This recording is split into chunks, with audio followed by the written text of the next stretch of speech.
everyone, Shabear 1000 here. We are at South Carolina Welcome Center, heading north. Just come through Georgia. Got about 250 miles to go, something like that. We'll be at our destination. So I went to do this intro and with no memory card in my camera. I left it in my computer last night. So I did sorry about the traffic noise. I did bring some, thank goodness. Monkey says I always bring too much stuff. Not in this case. It's a 64 gig, but I got another 64 gig in there, and if I have to, I'll buy another one, but I think that'll be enough because I brought my action camera too, the DJI. So alright guys, well, Monkey just went into the building. We let Bruno take a break. And we're going to hit the road and head on out some more. So, alright guys, we're making pretty good time. Hit the intro and let's start our trip.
Okay guys, we made it. The camera might fog up for a second. So we left the house. It was 77 degrees. We came through Columbia, South Carolina. It was 100 degrees. So there's the fire pit. Give you a quick tour and then we got to get Mom out. Each one of these is a bedroom. So we can just walk right out. That's a whole nother loft up there. Wait, no, that's the living room, I think. This is a bedroom. There's the loft. That's gonna be the toy room up there. Have a fireplace here. I heard Monkey say, oh, this is our room.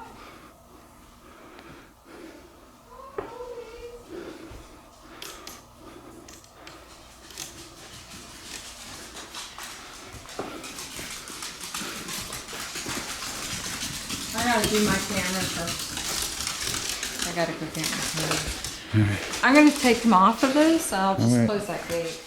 Alright. You can run around. Okay. I'm trying to find a light for that. Bruno, This should be fun. stay here. 5 remotes. Stay.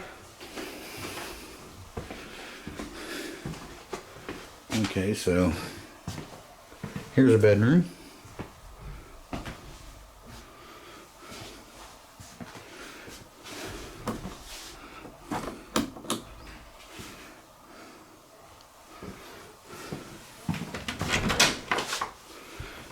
Bathroom. Got a shower. And I think it has a bathroom with a tub. And then here's another.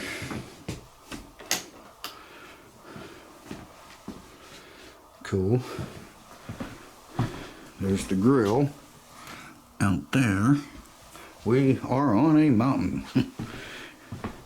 I'll get some footage for you guys of coming down in here. It is steep. So I think Monkey said this is our room. Okay, so that's for that. Check this out, guys. This is called the Bear's Den, by the way. Isn't that cool? We go out back. I'll bet you Monkey will be right out there in the morning drinking her coffee. I don't know if you guys can see that or not. This is all screened in. Wow.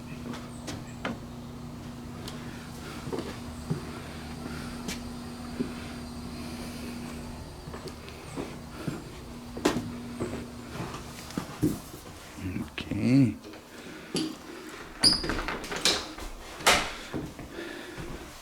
This is the kitchen. Let me see the light for the kitchen. Where would it be? I bet it's here. One of these.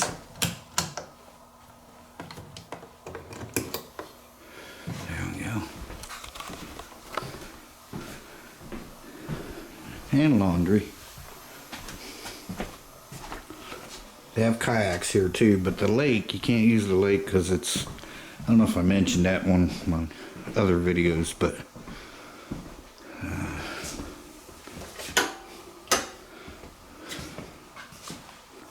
I think Monkey said this is our room. Because I think she likes that tub.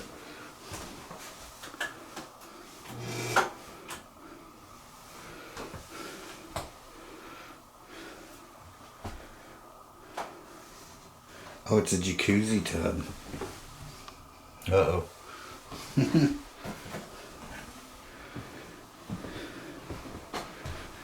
And there's Monkey. Nice place to eat out there, or sit, whatever.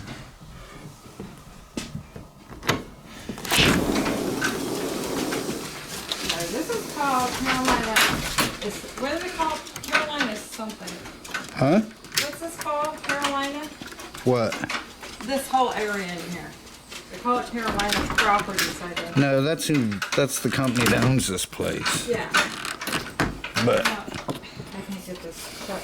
but our place is called the Bear's Den. Alright, so I'm trying to show you guys. So it's got a nice swing. Go I ahead. can get this. Go ahead. And Bruno's right on me. Alright, so we're going here first. This is how you go in. And box up here. So yeah, pretty cool.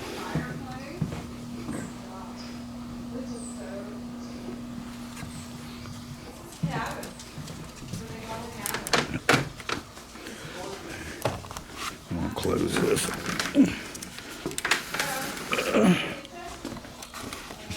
Need to fix that.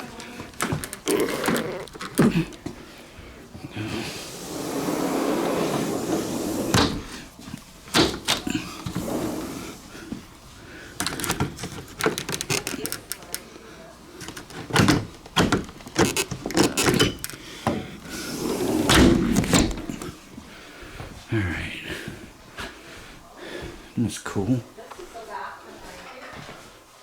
Sorry, blurred up. Wish I knew how to turn that light on. But, because it does have a fireplace here.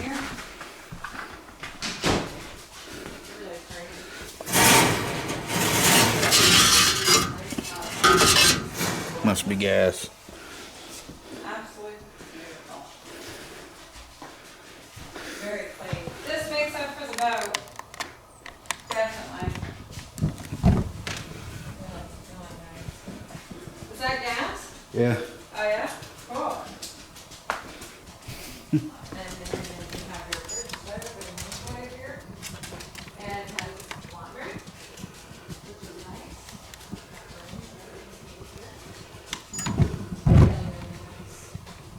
It's too bad that we're coming up here for what we're coming up here for, but I don't figure out how to turn this off. here, my mom and my parents. Off. have been friends with for a very, very long time. And some books and stuff.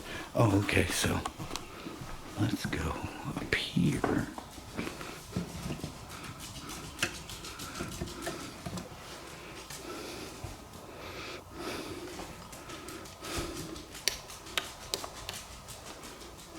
Figure out how to turn these lights on. It's gonna be my playroom for the weekend.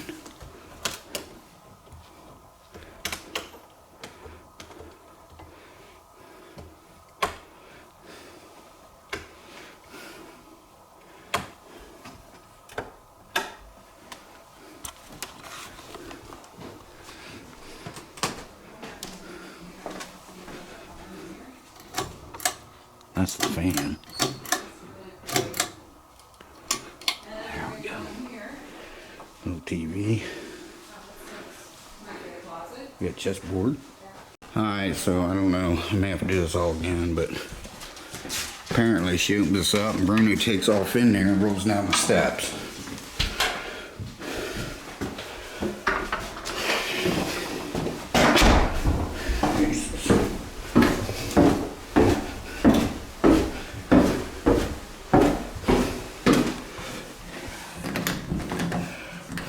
Okay, so it's locked. That's a garage anyway.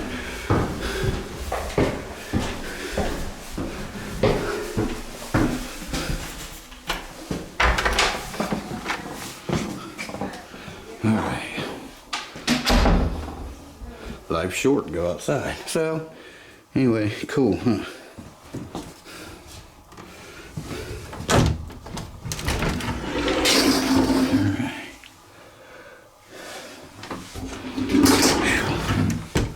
Okay guys, I'll be back with you in a minute. I gotta start carrying stuff in. Okay guys, I don't know how well you can see this view, but it is awesome. There's the mountains on the other side of the lake.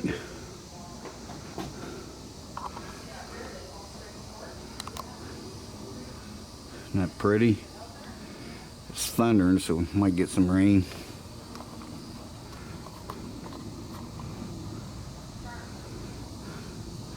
There's a place about a quarter mile over here, some property for sale.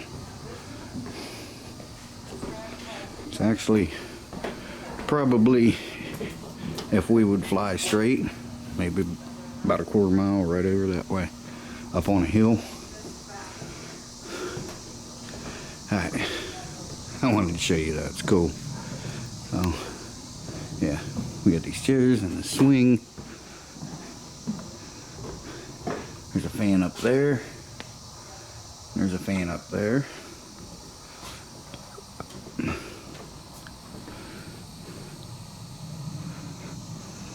Beautiful. Wheelchair accessible. Everything's on the bottom floor, so that's cool. Bathrooms, bedrooms, kitchen, laundry, everything. Awesome. Good morning, everyone. Sorry I didn't get back with you last night. I ate my supper. It's all I had all day. And I sat down and watched a movie with Monkey. I ended up going to bed, so.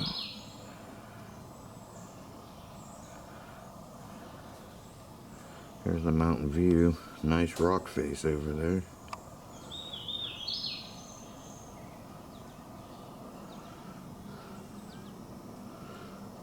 Nice, huh?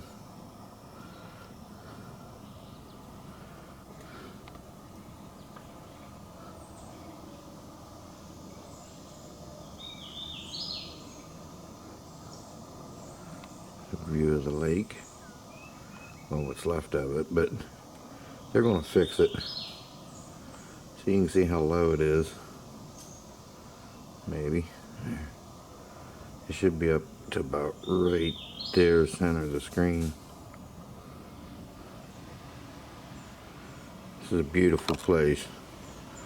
Monkey said this is the best place I've picked so far, so that's good. Jeez, I'm out in the middle of nowhere. Turn the camera on. That house over there is empty. I don't know if it's newly built or newly rebuilt, but that's a pretty big house there. Alright guys, I want to tell you good morning, and I'll be back with you. Here's Monkey. I thought she sit out back, but she said she wanted to come outside here and look at the mountains and drink her coffee. She's got a couple donuts. It's about 8:30. I've been up for a little bit.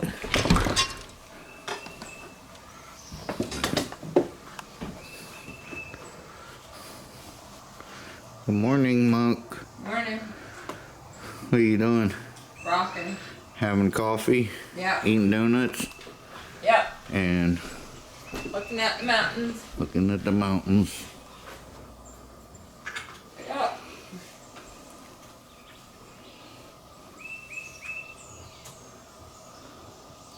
It'll be a nice day.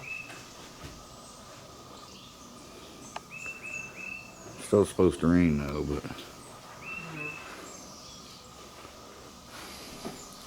Well, we won't miss that. I heard that last night. I thought it was going to pour. I hurried up to get everything in the house, and it went away. yeah, it thundered. And Yeah. one night this weekend, I'm gonna sleep on this. I hope the bear don't get me. There's a bear that roams around here. I find you in pieces. We'll know what happened. Huh? I find you in pieces out here. I'll know what happened. Yeah, gee, thanks. There's houses over there. I don't know. I don't have my glasses on, but let's see if I can get one of them here for you. There's one. Oh, if I was on a tripod. And then there's one below it, but there's one right up here. Oh, that one's a cabin, the one up on top, Mama. Oh, is it? Yeah. Cool. We get that next time, okay? I don't, maybe it's privately owned. I don't know. I can't just walk up, bang on somebody's door and get out for the weekend. Here's $1,000. Of course, if somebody did that to us, I'm taking a trip. Enjoy yourself. There's the main shut off for the water. If there's any problems, I'll see you. Yeah. $1,000, yeah. Show me the money. But we're going to take a walk down here later. Oh, that place is nice. Wow. And I'll tell you a story about this lake. Very, very interesting, huh, Monk? Yeah. Now, I've looked this up. No Bigfoot sightings in this area, so no Bigfoot hunts. They said if anyone saw Bigfoot, it was probably a bear. But there's no documented cases, no documented Bigfoot sightings. So, but the lake's supposed to be haunted. Yeah. And the woods around it. So we're sitting here looking at the lake. All right, guys, I'll be back. Okay, guys, we're gonna take a little walk down here. Down the end of this road, maybe. This is our welcome sign. And our bear, it's got a bear lock on it.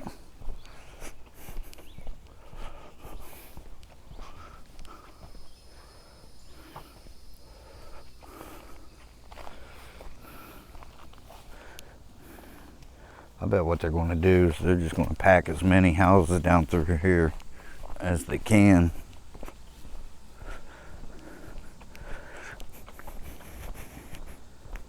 So, yeah, this is going to be hard walking back up. But that's a nice one there. Huge. It's gated. It's got a gate on it. With the gargoyles. Cool. Gargoyles need to be bigger though. Man. I was hoping it'd be a little closer than this, but it's gonna bring Bruno, but he was he's being cantankerous and bad, so I left him there. Wasn't listening. But yeah, you'll see an outtake at the end of this video. Monkey, I don't know why, but she just opens up the door. She thought it was a closet, but it went down to the basement, down to the garage area. And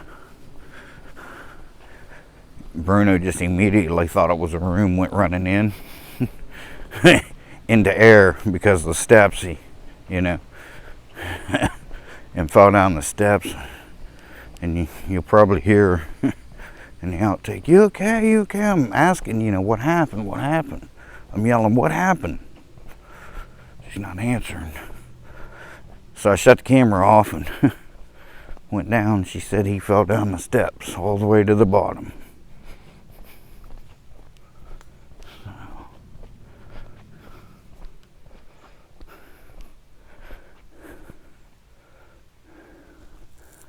Found a couple lots for sale around this area.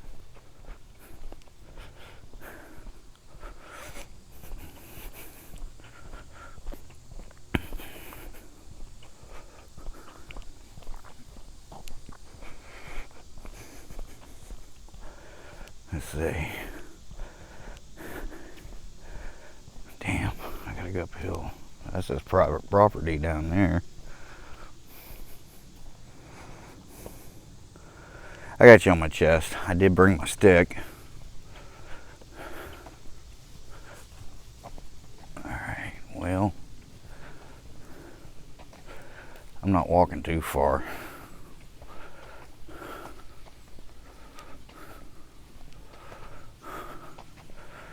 That's what cars are for, right?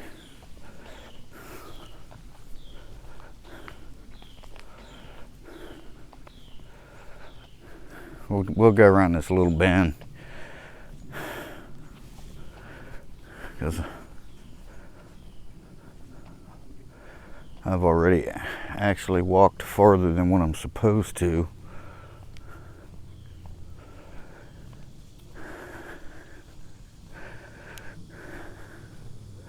Actual dirt. Don't see that much in Florida. It's all sand.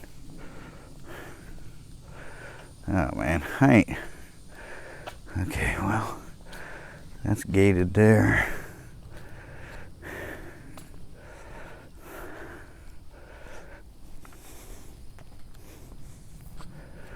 So, well, I guess you got to get to the lake some other way. Oh, look at that. It looks like a castle. Look at that breathtaking view. Wow. Oh, wow.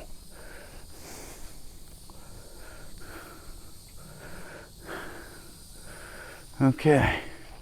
Well, let me take you off of the check here, and I'll put you on the stick.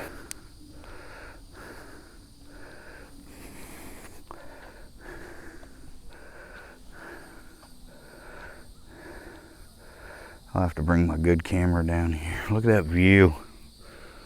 Let me see if I can zoom you in. I'll put my glasses on.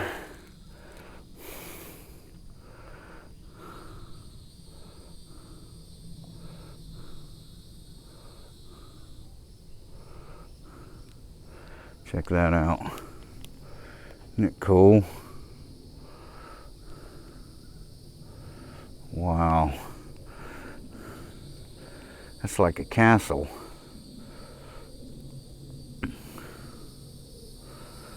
Wow. Huh.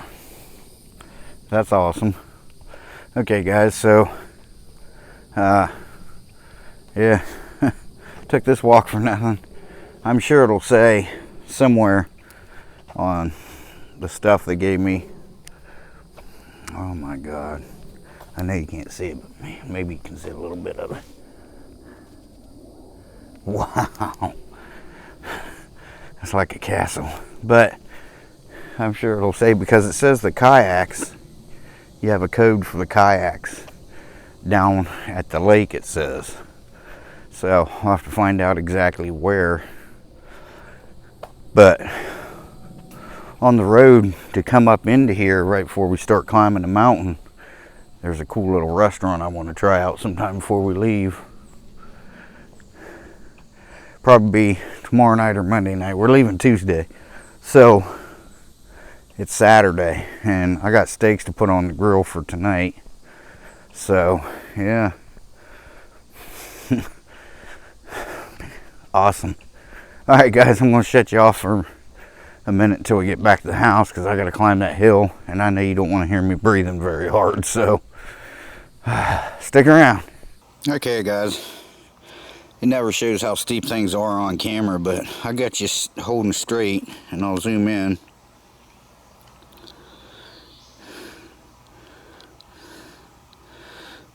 There's the top of the road that you have to turn down in to here. I got the camera pointed up, so yeah, that's straight. But what a magnificent view, right? Look at that, beautiful. There's some houses over there, cabins.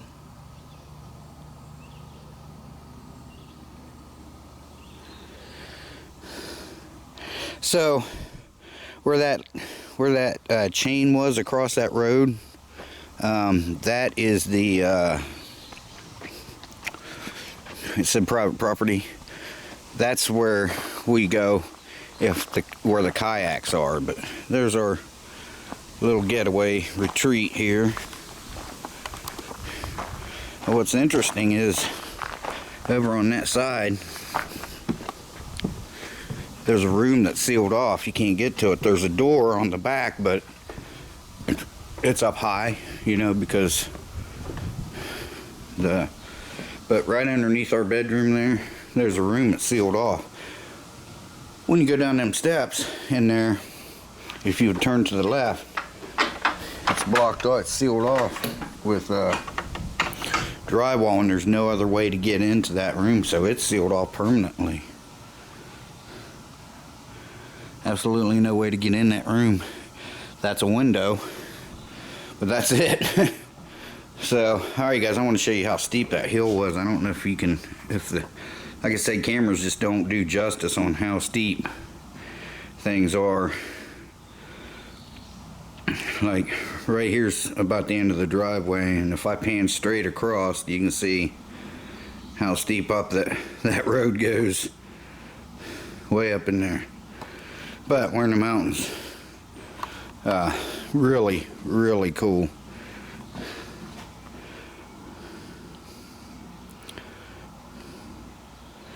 But the lake's not going to be drained for good. They're expecting 2026, they're expecting it to be pretty much up and running again. So, alright guys, I'll be back. Well guys, it's getting breezy and it's supposed to rain. Some thunderstorms going on. It's booming over there. Well, it kind of moved over this way now. Monkey and her mom's at the service thing. I just had the drone out, and I just went straight up. I ended up going 431 feet before I brought it down. Then I just brought it in and landed it here. I'll leave that part in. It's like a 6-minute clip, so enjoy the clip. I'll be back with you.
Okay guys, probably can't hear, but maybe you can see that. We're getting some rain.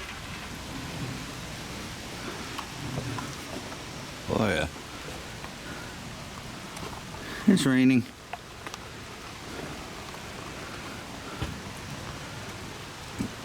Got a lot of trees around here, so we don't get it much. You want to go out?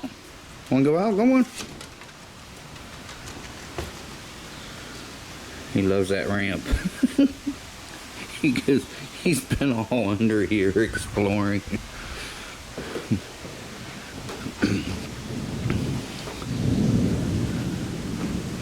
Oh wow. Should have had my drone up in this.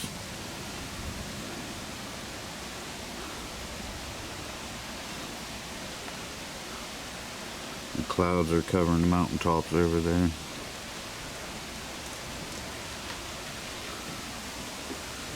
But yeah, you probably might be able to hear the thunder.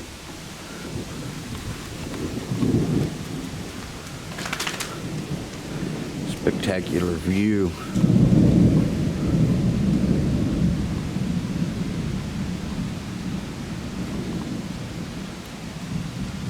So pretty. A couple places where monkey messaged me and said there's a house right up from us for sale from where we're at right now. I said, oh.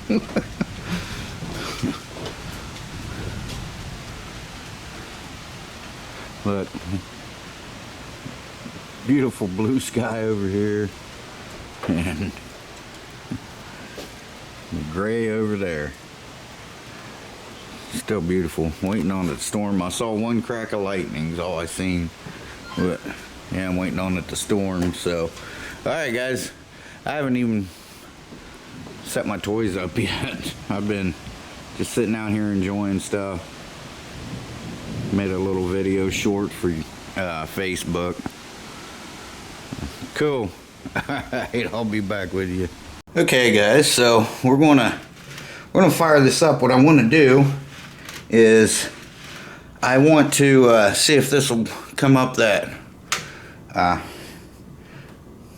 handicap walk out there. I think it's got enough power. What I don't think is, I don't think this rubber band is going to be enough. I think the rubber band will slip or something, but we'll see. That's all I got right now, and rubber band's pretty much crap, so I need to get the right bands for that, or maybe a couple O-rings. Try an O-ring on it. So we're just gonna fill it up with water until it comes out that little hole right there, and then I got some water heating up, but let's go ahead and oil this up first. I thought there was something wrong with the whistle on this. Yeah, I think the whistle's, I gotta get a whistle for this, and I'm gonna get one for the D22. I'm gonna get a couple of them, the newer style, because I like them. They sound better and they look better. So, whoops. Of course, we'll fire it outside since we're in someone else's place. And that's pretty much all the oiling this one takes. And I got the front end tightened up on it, so that way it can kind of roll straight. And then we're going to put some of this stuff in here into the burner here. Let's go ahead and do that now while we're waiting on the water. So yeah, the water's getting hot already. This is methylated spirits, denatured alcohol. Denatured alcohol.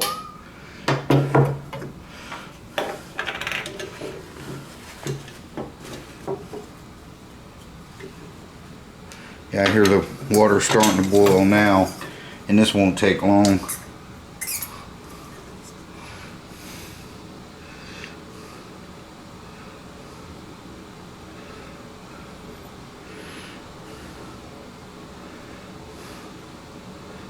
And like I said, I think the engine's got enough power, but I think that rubber band's gonna slip. Ooh, don't wanna do that.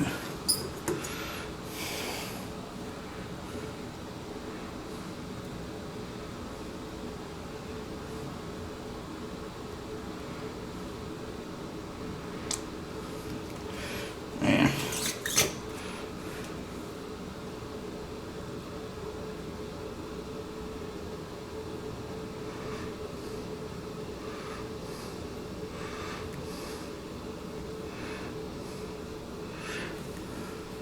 Let's give it some more.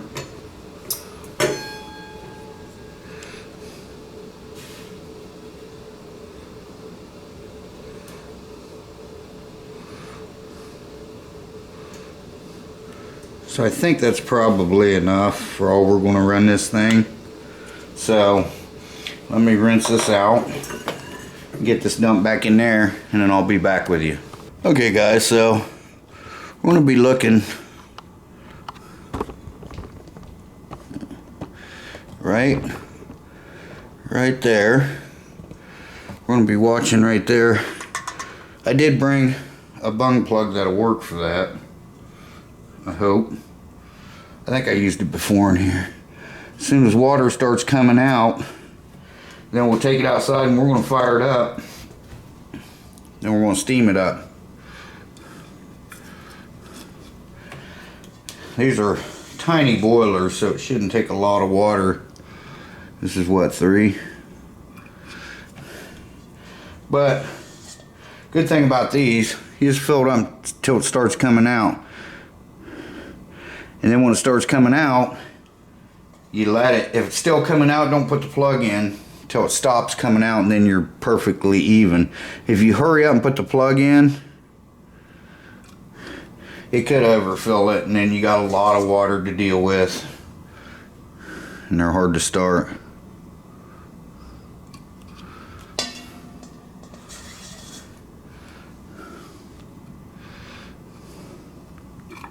Oh, it's getting close, I heard it.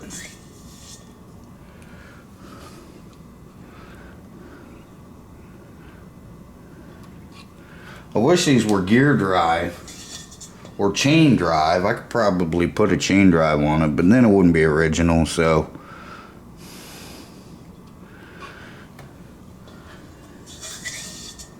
This one is all original. It's never been touched, except for I did put the tires on it over top of the wheels, the traction tires.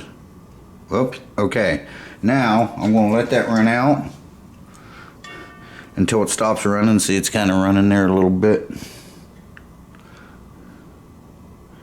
so I'm going to let it go until it stops running. See, it's still running out, so I'm going to do that, and then I'm going to put the plug in wherever I put the plugs at. There they are. But like I said, I'm going to, in fact, I'm just going to let it do that. So I'm going to put a little bit of oil on this. Oh, hands going numb. Sorry guys. Appreciate those of you that stick with me, even though my videos are crap because I drop stuff and I can't do the things I used to do, but I do appreciate it.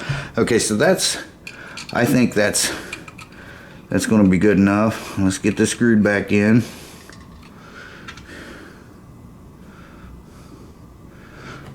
Get this screwed back in.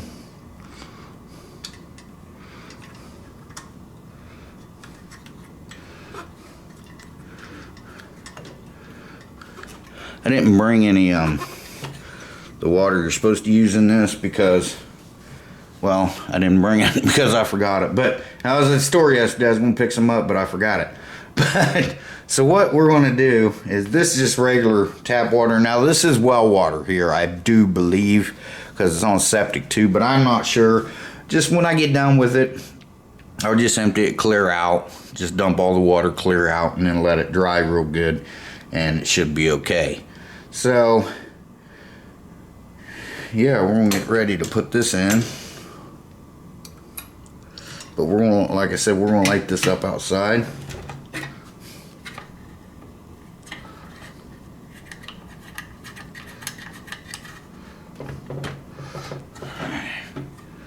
Yeah. We're gonna go ahead and I'll get you out here. I'll light this up. That's all it does. It just hangs on them two things there, and then this part right here acts like a little hitch to pull things. But let's go ahead and put this rubber band on, and I'll meet you outside.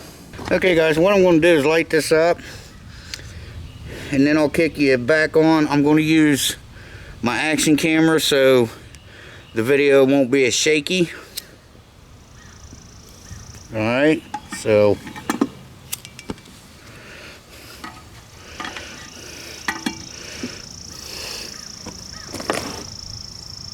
make sure this is lit. Yep. It's alcohol, you can't see it burn.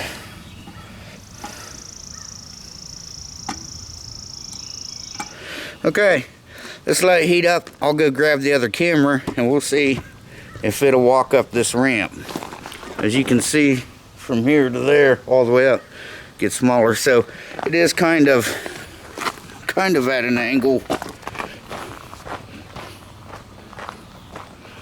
So we're gonna see if it'll walk up that ramp. We'll find out. Okay guys, you can hear the whistle whistling. So, should be close.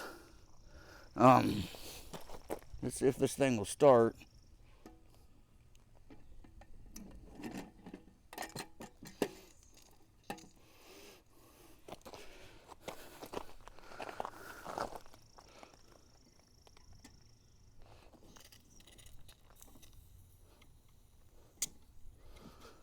Gotta get the water out of it here. Oh, it's starting. Okay, let's give it a second. Build up a little more because the whistle was open. Should be getting close now.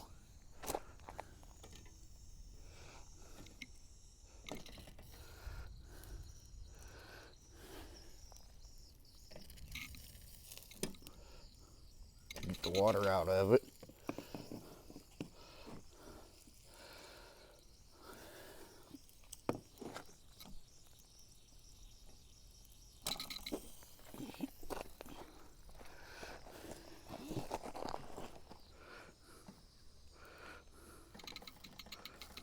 There it goes. Is it going to make it?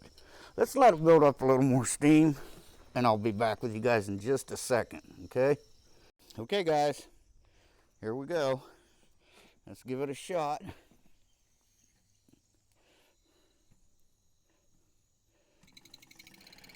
Oh, no problem at all. Whoops. Well, there wasn't a problem. Oh, shoot. Okay, well, I knew it was going to be that band. Let me run in the house and see if I got any other kind of band. I don't think I brought one with me. Okay, guys, I don't know if this will work. That's a band from the D16 that runs the governor. So, let's try it.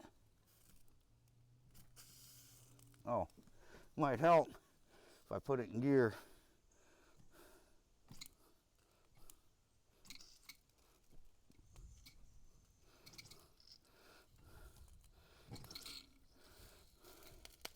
If I can get it to start.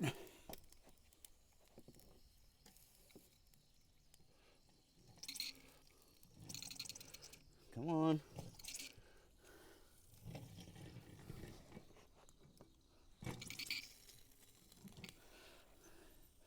I let it build up too much water.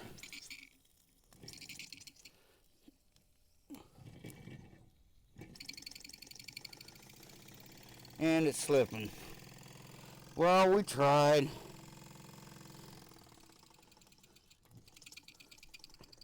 Yeah, just slipping. Alright. Well, shoot. Let's see. Let's see if it'll run across the porch anyway. Oh yeah, it'll do that. Uh-oh.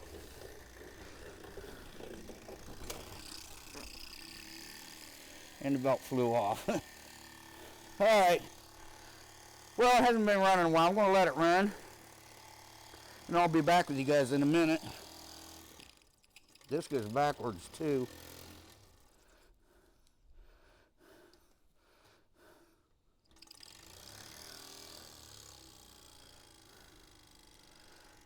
Alright. Well, shoot. That's the only band I got. But I'm going to let that run and I'll be back with you. Hang tight, guys. Okay, guys, so I found a rubber band. Not one rubber band could be found in the house except for one that was in the racetrack set that I brought. Monkeys still think I bring too much stuff. It could break, but at least I had one. So it's building up steam right now again. I'll kick you back on in a second. All right, let's try this again.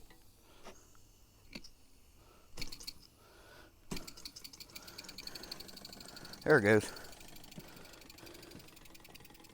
It's getting steeper.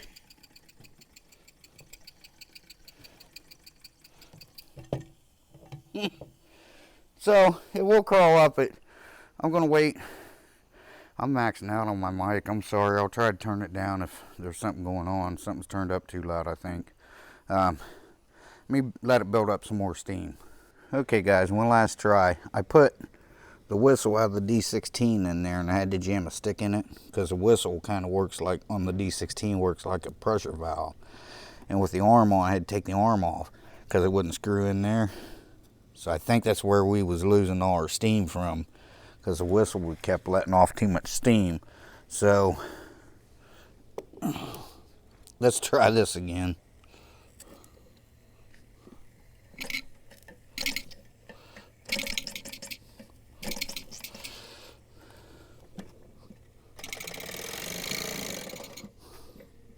Maybe if we push it. Still not building up enough steam. Wow. Alright. Well, last time I tried it was my fault because I didn't have the pressure relief valve all the way in. But I don't know. You guys ain't even looking at nothing, are you? So, you know, I mean, it is what it is. It's just a toy. But Monkey messaged me and said, "Can you send me the address?" Because they're getting ready to come back, and I'm thinking, why didn't you just? It should already be in your GPS.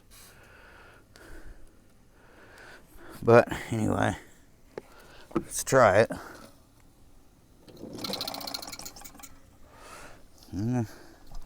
Hey, not quite. I'll be back.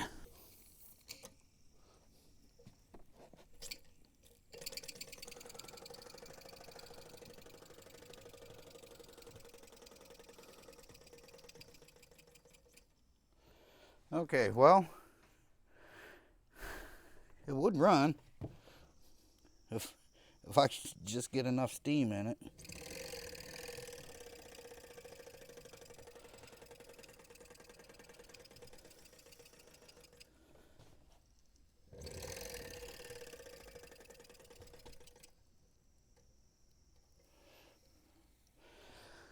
So, I mean, the engine's got enough power, just don't have enough steam.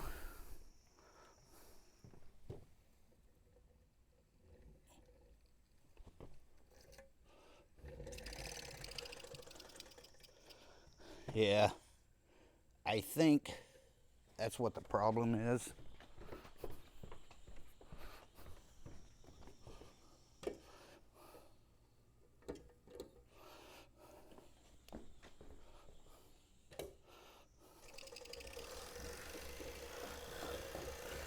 But at least we're running it now.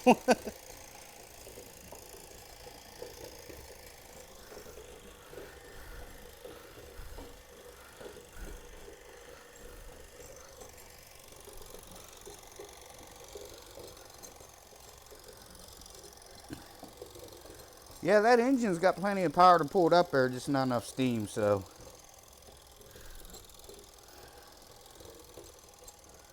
But that's okay. It's a toy.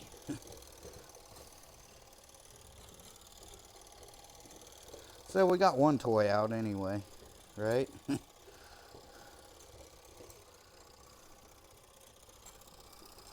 Well, I guess 2 toys.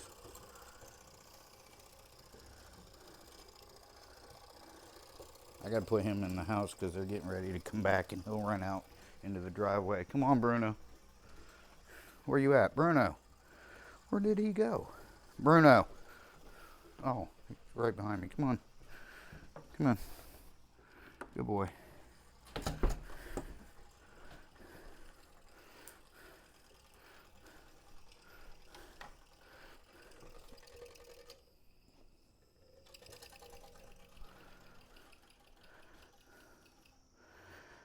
All right, guys.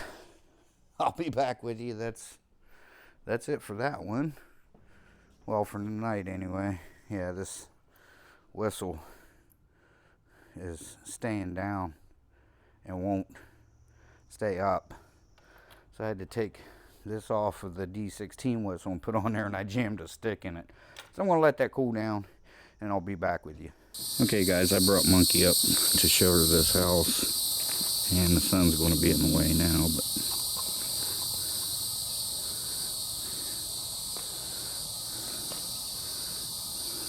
Okay guys, we went to the funeral. Everything turned out good. I'll put some pictures on Facebook. I'll put beautiful chimneys.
There's the guest house.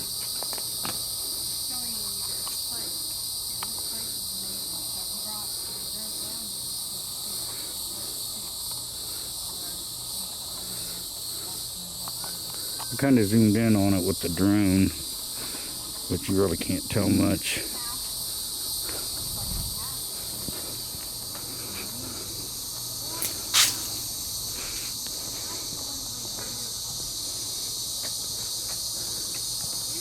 Spot in the whole lake. That is gorgeous.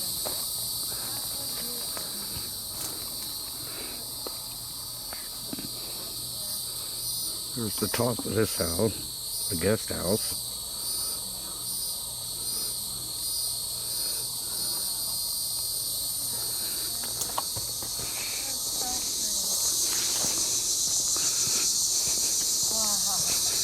I told you, didn't I? Yeah, that's amazing. Shea Bear can get better pictures than I can. But, yeah, there you go. And you should see it when the sun's not in your eyes with that mountain backdrop there. Yeah, yeah. Really pretty. Really pretty. They have holly through here. You see that? That's really pretty.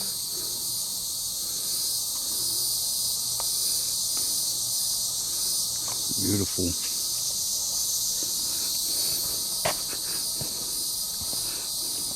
Wow. Cool. All right. We're going to go down here and where that chain is, and we're going to go down to the lake. Okay, guys. So here's the dock. I'll show you. Okay, guys. So this is where they have the kayaks that we're allowed to use. Right here. So this is letting you know that's on camera. And this is like This is a shame here. It's for this area. There's a boat. So we're going to go down these steps. Shader is filming, as you can see. This is how far down the water is. Yeah, it just was. So, They didn't get that one out in time, apparently. Hopefully they got the motor off of it. Nope. It's an inboard. No, it ain't. no. Yep, they didn't get the motor off. Look at the boat there. Outdrive sitting right in that mud. Isn't that something? How sad.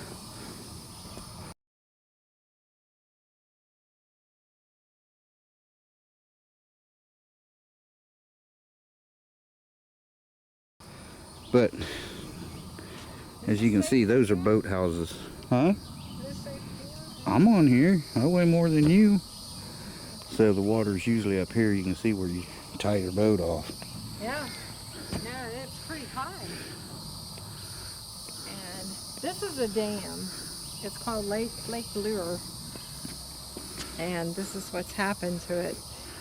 They're draining it to fix some Well, this damage. this is not the dam. But No, but this is part of that area. And yeah, so this is why we can't get the kayaks. And that's a shame because I would have liked to have tried to use one, and I would have in here. Well, you could drag a kayak down there, but I ain't done it. No.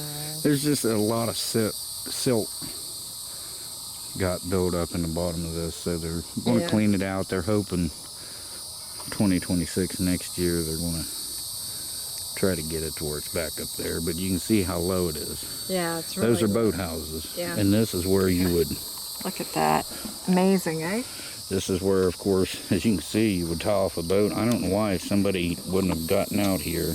Maybe they weren't here to get it out. Maybe that it did the damage. Hire from the somebody. hurricanes. I don't know. That's a shame. But maybe they're hoping when the water comes up, it'll just float. Well, it should, yes, because it was tied off. Yeah. You think So- there'd be damage underneath it from the? No, those aluminum pontoons, it'll be fine, Yeah. I think, yeah. Yeah. Wow. Isn't that something? Anyway, There's a grill. very pretty in here. That's probably the reason why we're lucky. But as you can see, really, really low. Around here, especially with the lights coming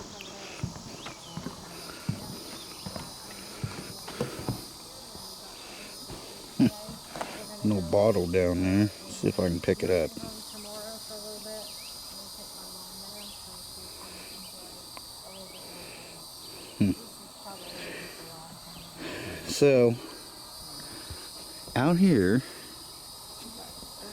this used to be a town. I forget what it was called.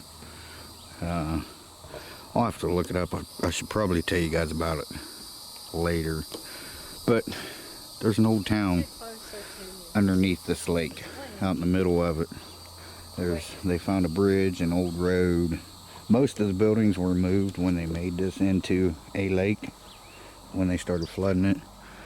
But I'll tell you the whole story. I'll read it. I didn't bring my phone, but yeah, amazing, huh? And see that trench there? That's what comes down like off of our hill and everything.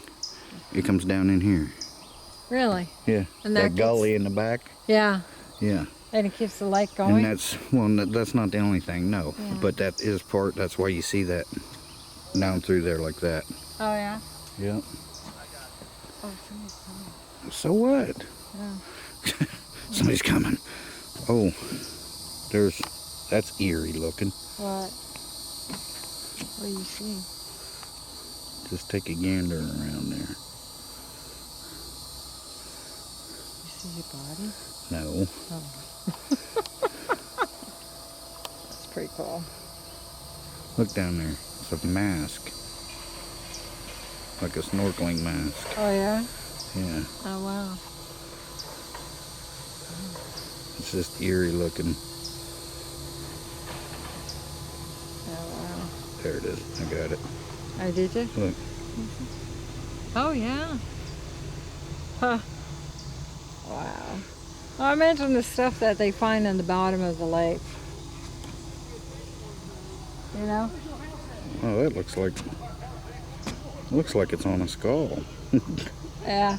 But it's not. It just Huh. someone dropped their snorkeling mask. Yeah. That's what. Wow. That's something. Look at that house across there. Look. I got it here. Oh, do you? Let me see. Oh, wow. Yeah, he can zoom in. Anyways, I'm going to let you guys go because there's people coming and we'll be back. Alright guys, so there you go. A little barbecue grill there. We'll have to come back though when it's full again. Yeah, that'd be cool. Cool. Ambiance. Cool. Turn the air conditioner all the way down. Sit in front of the fireplace. Look out at the mountains.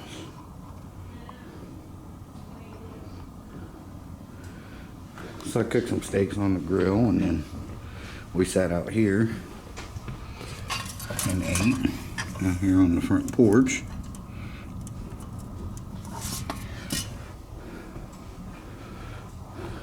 Nice.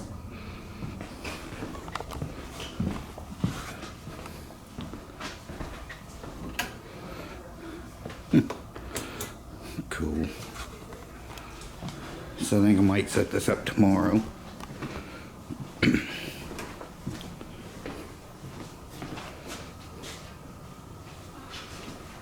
Awesome. We don't put a bunch of stuff away, especially medicines, because it's too easy to forget things. So this is my little station here for my equipment. And charging stuff over here for like Monkey's phone and my camera and the DJI cameras, and there's my drone over there. Amazing. Okay guys, check this out. It's a little noisy, but I'll take it.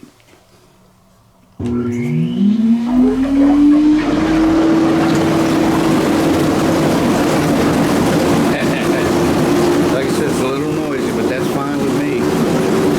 So, time to jump in. Well, you're not going to see that part. There it is. Oh, let's shut this light out too. Sweet. I'll be back with you guys. Maybe we'll go out front, sit on the swing or something. Okay guys, so we just had a jacuzzi bath. Huh, Mama? Yeah, they had jacuzzi bath. With the lights on. It's very nice, wasn't it? Yeah. It's a little loud, but man, those jets They're nice. are better than the hot tub at that one place. Yeah. Yeah. But yeah, it's nice. Well, there's different settings. I don't know how to work it, but there's different settings. Right. Like it was on a timer and it shut off and then kicked back on. And Yeah. then it would go low and high and low and high. It was pretty neat. Yeah, it was cool. Yeah, nice jacuzzi bath in there. Monkey said, maybe we should have got one of these instead of a shower. Yeah. I said, our bathroom ain't big enough. Yeah. But, yeah, but the backyard is. There you go. We She's- can always get one. Yeah, she's been wanting a hot tub. Yeah.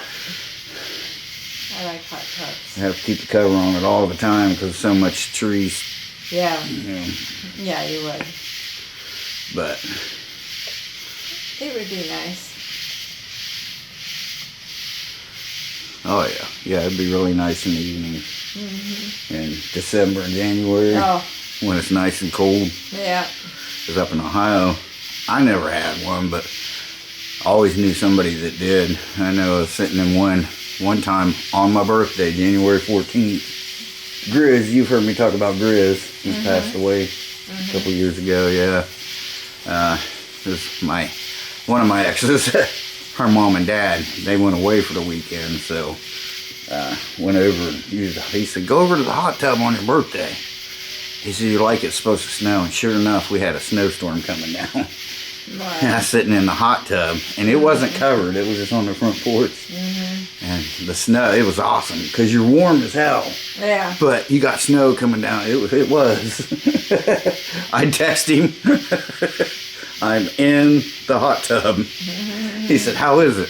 I said, snowy. He said, nice. Because they went on a vacation.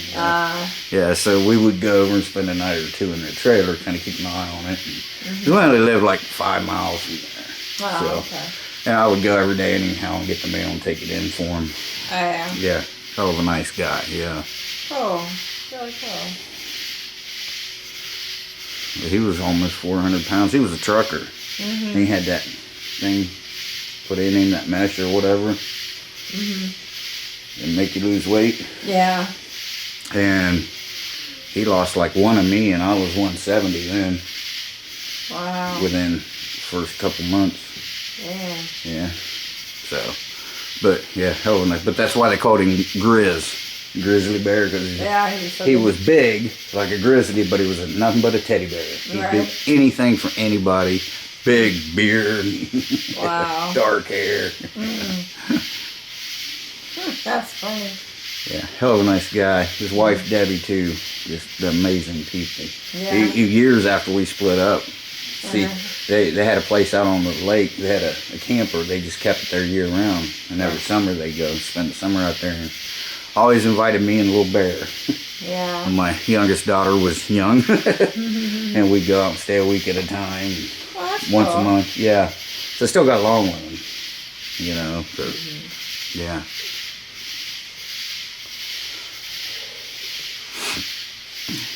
I mean, we weren't like me and my ex. We weren't like not friends or nothing like that.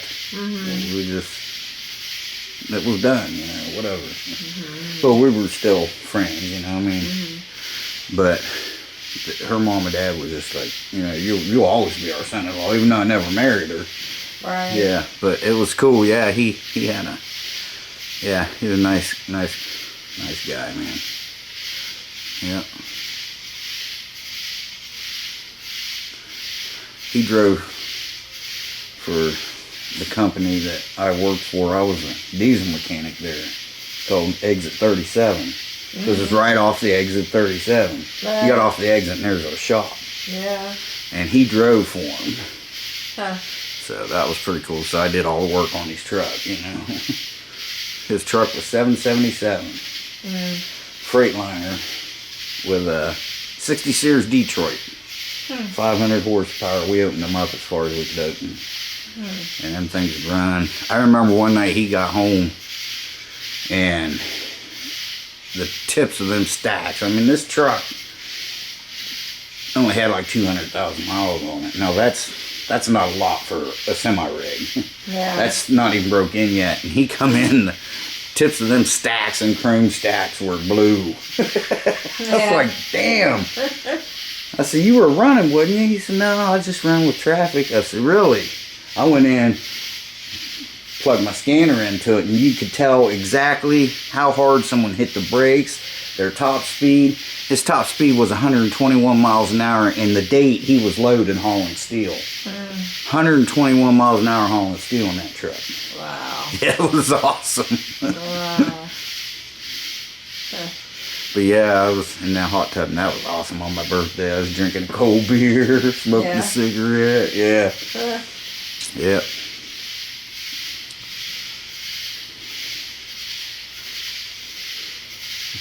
My ex texted me. She said, "You off yet?" I tried to call the shop and went to, because when we weren't on call, we took turns being on call because it was 24/7 road service, but the shop was shut down.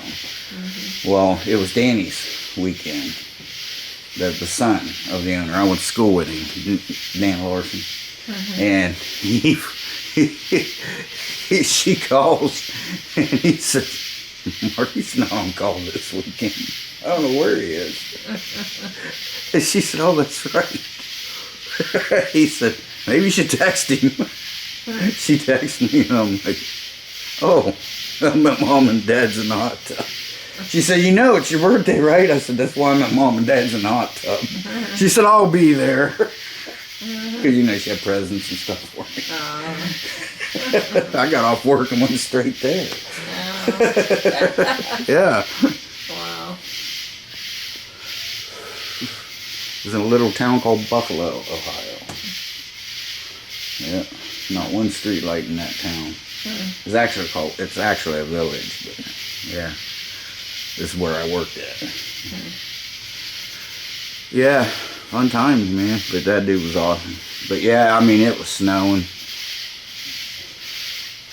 Because by the time we left there, we had to take my truck because it was 4-wheel drive. Because it was a snowstorm. Yeah, so Danny got a call that night too.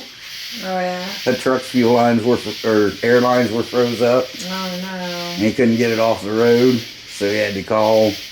And then he had to go out there with a big torpedo heater and blow it underneath the truck so it would thaw the air lines out. Oh wow. He texted me, he says, "You still in the hot tub?" I said, "No, I just got home." He showed me a picture of the service truck with the lights blinking and stuff behind this big rig on I-77. And I just wrote LOL. He said, "You." Because it was technically my weekend to be on call. But we were open 7 days a week, but after hours to be on call.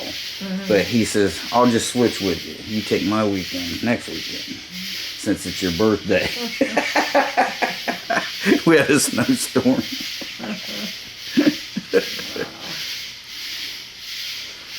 But then he had to hang out the shop because he got them to where they thaw out and release the brakes. Yeah. Because air brakes, if you guys, those of you that don't know, if you lose air, you don't lose your brakes. They come on. Right. And they stay on until you get air pressure back in. So he got it to where it was only a few miles from the shop, but he got him into the shop and back into the shop to where, and he had to sit there for like 3 hours in the shop for everything to thaw out properly to get the guy back on the road. And you have this little alcohol. Alcohol is really all it is. You can use alcohol. This little stuff you put in the fuel lines or the air lines. And it keeps them from freezing up. What happens is condensation from air, you know, creates water. And then the water freezes, blocks air lines, and your brakes come on because it thinks you put your foot on the pedal. That's why you hear trucks, when they're slowing down and stuff, you hear that it's letting the air out. Right. Yeah, so. This brakes, Danny said, "I asked the dude, why didn't you pull over when it started getting sluggish?" He said, "Oh, I thought I was spinning." Because his brakes finally just ended up kicking clear on in the middle of the highway. But, it, you know, it was a snowstorm, so nobody was coming, thank God. That was funny. That's your story time. I got a gaggle of them, guys.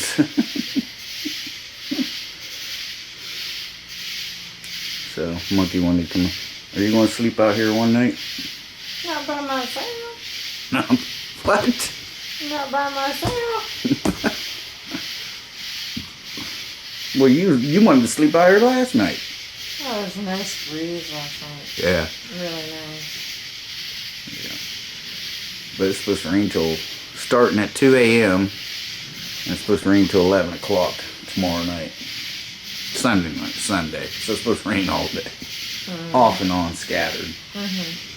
So. That's alright. We're going to go in the morning. Yeah, we're going to go in the morning.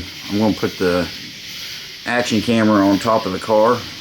We're going to take you down this road where there's a surprise at the bottom of it, huh? Yeah. Yeah, you'll get to see that surprise. It's awesome, huh? Hopefully you guys are enjoying the trip with us. I wish you could all be here with us, you know? Yeah. Yeah. Be fun. Yeah. Alright guys, I'm going to kick you off for now. I'll kick you back on and tell you good night here in a little bit. Well, for you guys it'll be next clip. But Bruno was tracking something. He got under the porch because there's no lattice work around there, so it's open. Yeah. But, well, he was down there by the fire pit because I was king of the stump. I was standing on a tree stump. Yeah. Yeah. Yep. You think you're the king of the tree stump. I am the king of that tree stump. And I dubbed it the tree stump. But he started, she went in the house or something, get her mom's meds ready or something. And because it was after supper, mom was still out here, but so I was like, come on, let's go see mommy. And we walked around to the end of the ramp here, and I started up the ramp. I turned around, he was gone. I heard he was under here, he was tracking something. He ended up clear down there at the side yard to the back, and he was still going. I was like, Bruno, get back here. And he was like, he was on the trail something, probably a coon scent or maybe a squirrel, because I seen a squirrel out here this morning. So. Yeah. But he was wanting to know where it went. Alright guys, I'll be back.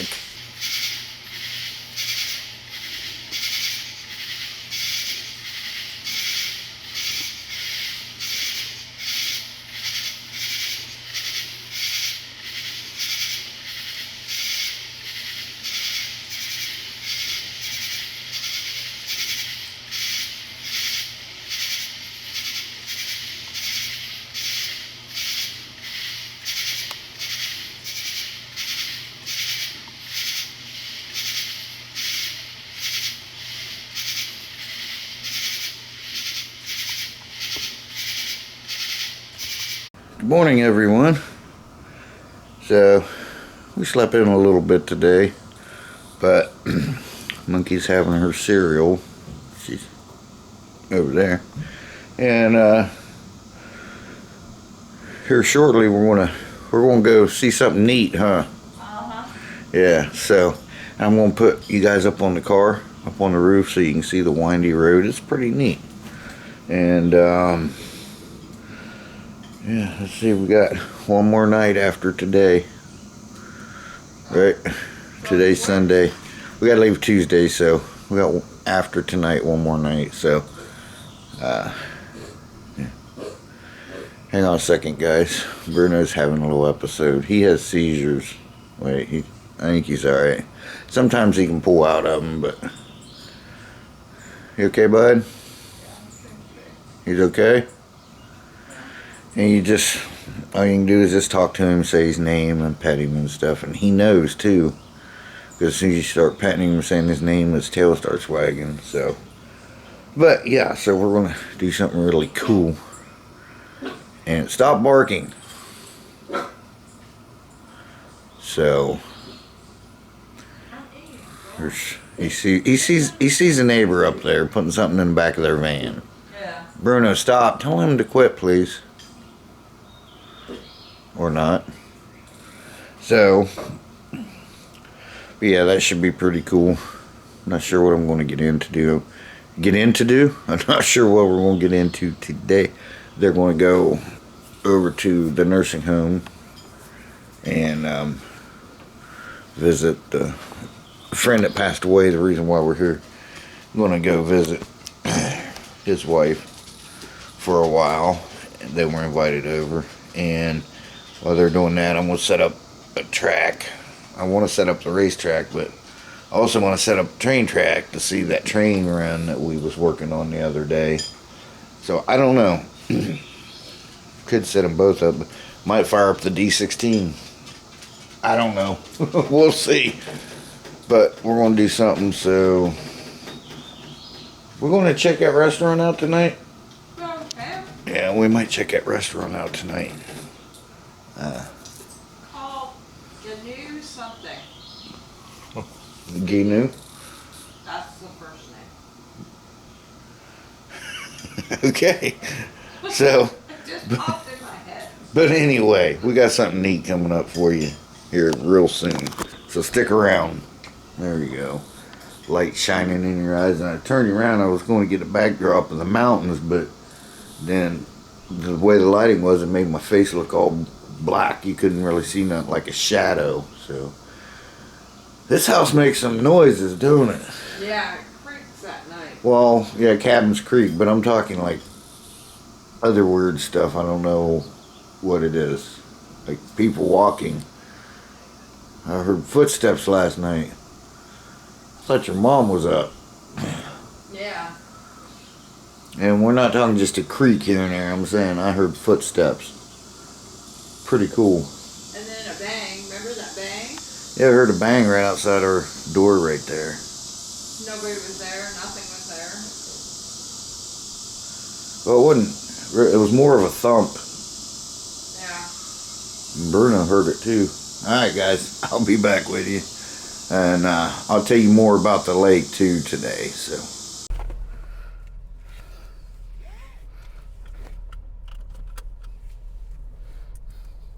I'm rolling.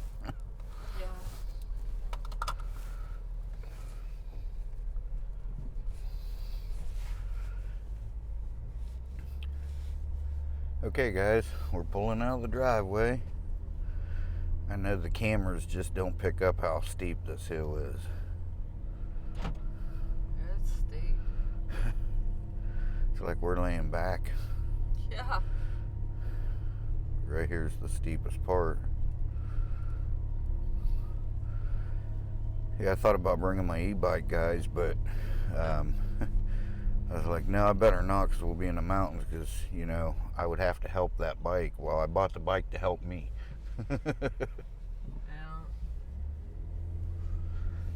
So there's a house for sale down there. Is that the one you was talking about? Yeah. I seen the sign there, but I didn't see no sign in front of the house. That's Maybe for it's sale. the house, the new house. Might be, but usually they put a sign in front of it. Yeah. But it's not finished. No, it's not. I don't know if it's a new build or a new rebuild, but Maybe they stopped building on it. Something happened. well, I'm not going to overthink it. I'm not, but it happens all Trying to keep the seatbelt away from my mic.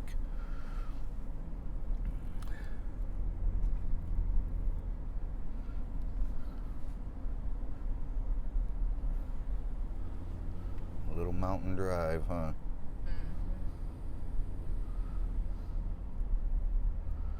A lot of cabins up through here. Huh. Oh, yeah.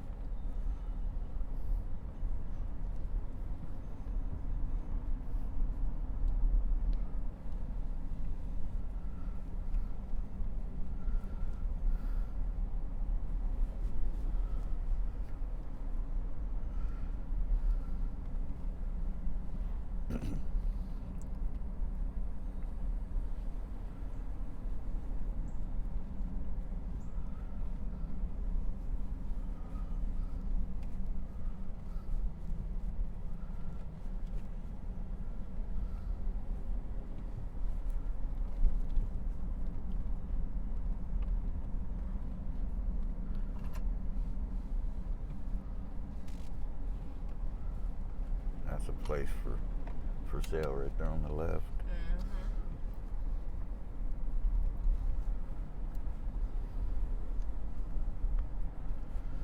Yeah, we're going to be coming up on something real cool real soon, huh, Mama?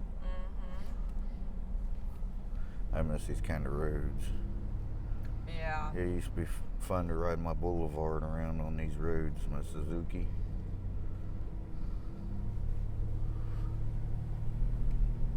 I used to drive that Pinto. Pew, pew, pew. It's so fun.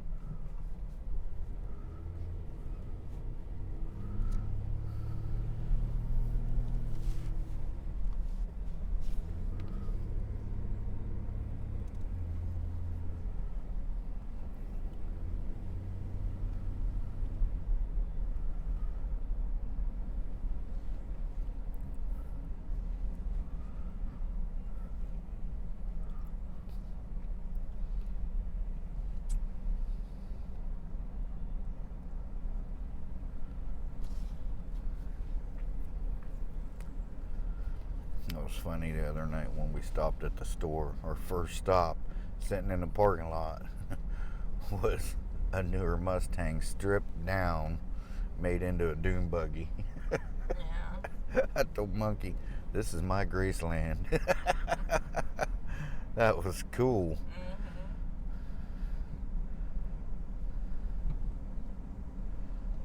It had like a roll cage built around it, but I'm telling them it had all the fenders, everything was gone. You couldn't tell what it was until you looked at the front. It still had the headlights in it, and the steering wheel, it said Mustang.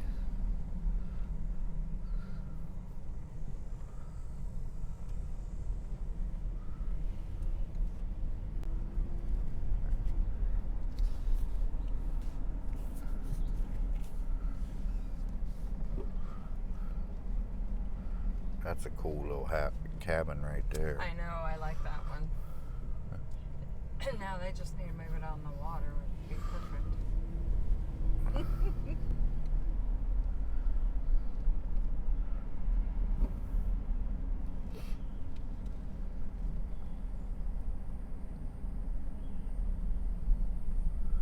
This one's a sharp one.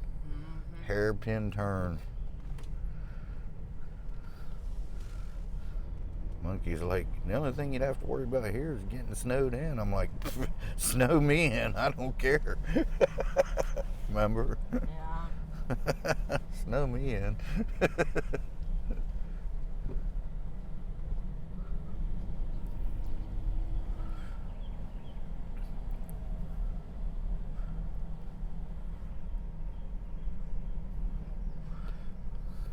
Okay, here we go. This is the cool thing, guys.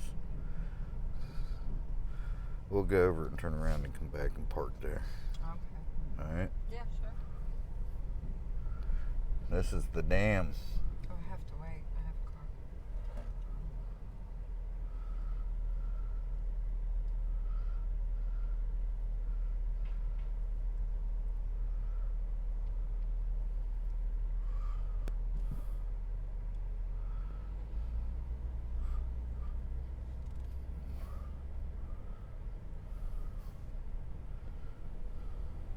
We're going across the dam. Yep.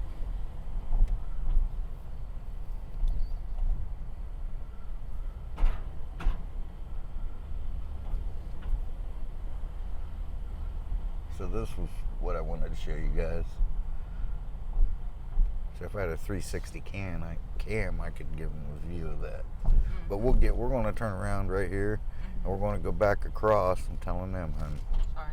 And then we'll get out and I'll film some of this for you because it's really cool.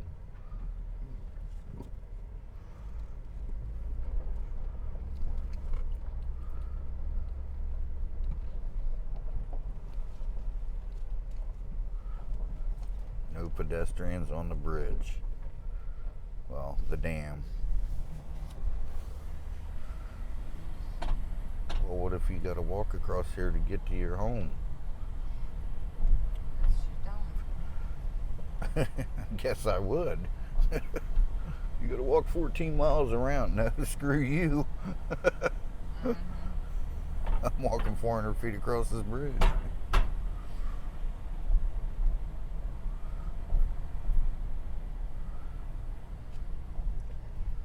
Let's pull right here. That's good enough. Alright guys, I'm gonna get you off the roof and I'm gonna get the Sony AX53 out. Okay guys, so here's the spillway. If I can get you in between these. Yeah.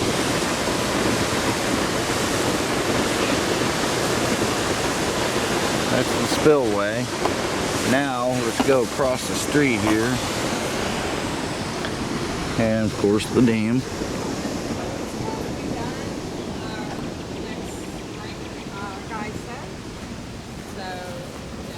Yeah, we was talking to people last night when we was down at the docks, and they're wanting to have this open by spring. So next spring, well, 2026. But that house across there is nice. There's a technically 4 stories.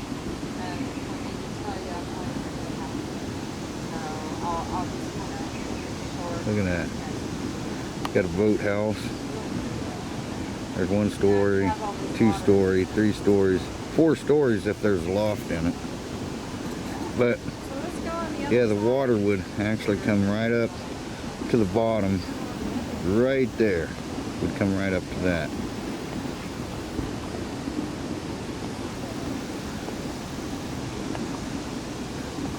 But it'll be back. Those are workers' boats there.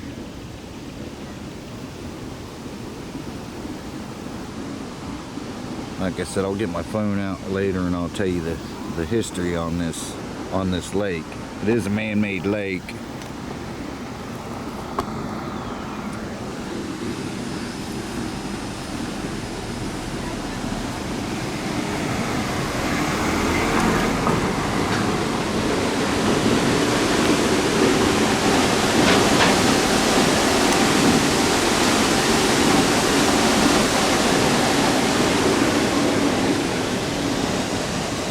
Another nice place right over there. There's the steps going down to the lake and the boathouse. Huge.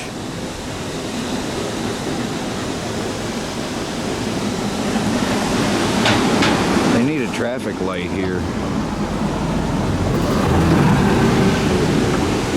I'm surprised they don't have one at each end to let like so many cars go and then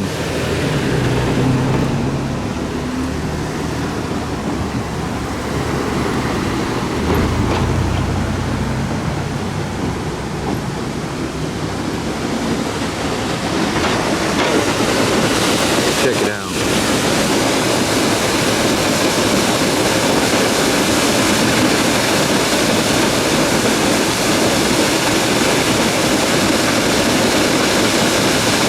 Cool.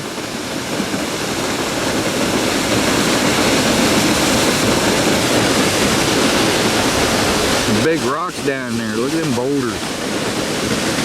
Huge. Alright. So, yeah.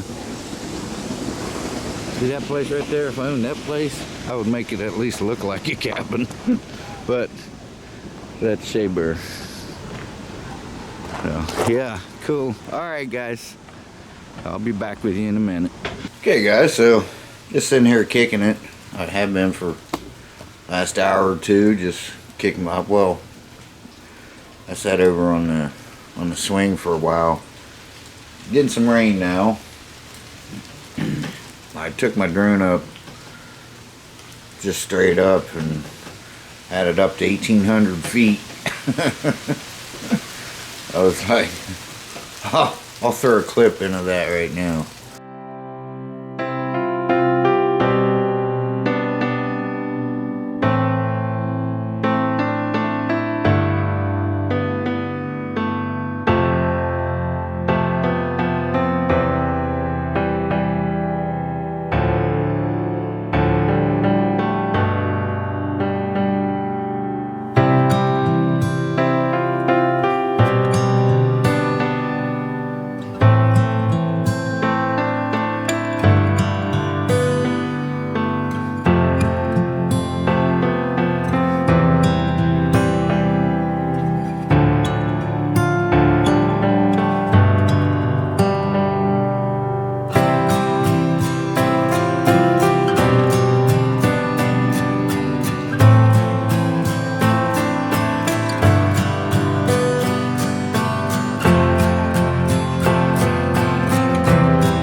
Yeah, that was pretty exciting.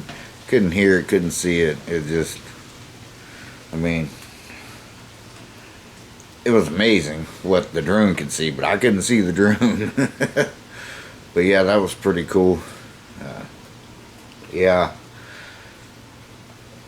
Let me see. So yeah, it's Sunday. I was gonna kick you guys on a little bit ago, but guy next door was weed eating, so I just waited. He just got done just right before it rained. The house over there, that white or tannish white, off-white colored house over there, with the wood trim, it's for sale. But I mean, I think that's all it is. It's just really a two-story house. I don't think there's a fireplace or anything like that in it. But Monkey and I may go over and check it out later. But we'll see. Yeah, so it's just been me and Bruno here kicking it. Have fun. I had my lunch. Yeah, Monkey and her mom's out doing their thing, so. Turn the camera on, here comes a car. Haven't seen a car for 2 hours. Just turn you guys on, here goes a car. I'm in the mountains, man, you know. I'm in the Blue Ridge Mountains. Car's going past. Oh, well. Yeah, so that's my little update. Not sure what I'm going to do next. I don't know. I'm kind of tired for some reason. I think I was walking up this hill yesterday from down there. I think that's why I'm so tired. My legs are a little sore. But I don't know. I think we're going to go check that restaurant out down the road there. And I don't know what I'm going to do tonight. I had full intentions of setting up either the racetrack or the train set, and I was like, man, I sat down on that swing. I didn't go to sleep, but there's a nice breeze blowing. I was like, yeah, I can handle this for a little bit, and I haven't moved really since. All right, guys, I'll be back. It's just an update for you. Okay, everyone, so went down to that restaurant. It was pretty cool, wasn't it? Yeah. A lot of history there. Yeah. And had some good food. I had a steak. Monkey had a burger. Yeah. She's over here. Somewhere. Wave. I think I see a monkey paw. But, yeah, so what's that? It's following me. My camera's tracking my face. I hate that. Yeah, I do too. How do you know? You don't even have one of these cameras that do that. I used to. Okay. Which one? My right one. So anyway, just sitting on the porch. I was going to do a live stream tonight, but Monkey didn't want to do anything, so. So maybe tomorrow night? Yeah, we'll make a fun night. It's Sunday night. Yeah, you always say that. I asked you last night about making a live stream tonight. Well, somebody was asleep. And it wasn't me. I wasn't sleeping, guys. I was just laying down. I heard every move you made. I heard you let him out. I heard you guys putting the movie on. And I heard you snoring. yeah, the whole time, huh? No, not the whole time. Okay. Yeah, I'm just lazy. That's all, guys. I don't do anything. Nobody said you were lazy. I just figured you were tired. We were up until 3 in the morning last night. It doesn't matter. I'm up to 3 in the morning every night. I was waiting on you. I wanted to do a live stream. When you put a movie on, I was like, well, there goes the live stream. Because it's after 10 right now. Yeah.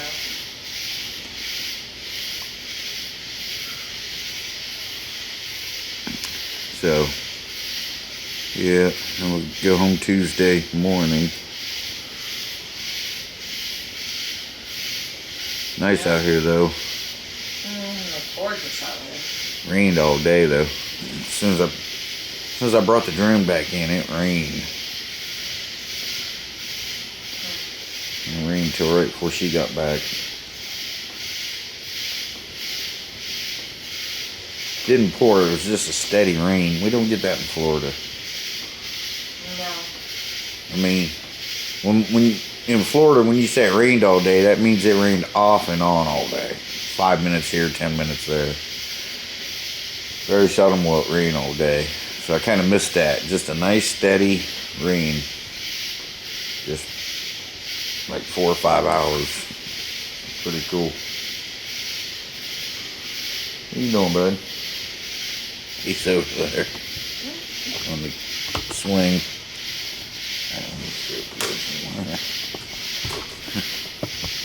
He loves it out here. He loves adventures. Alright guys, so if anything interesting happens, I'll kick you back on. If not, I'll see you in the morning for our last day here.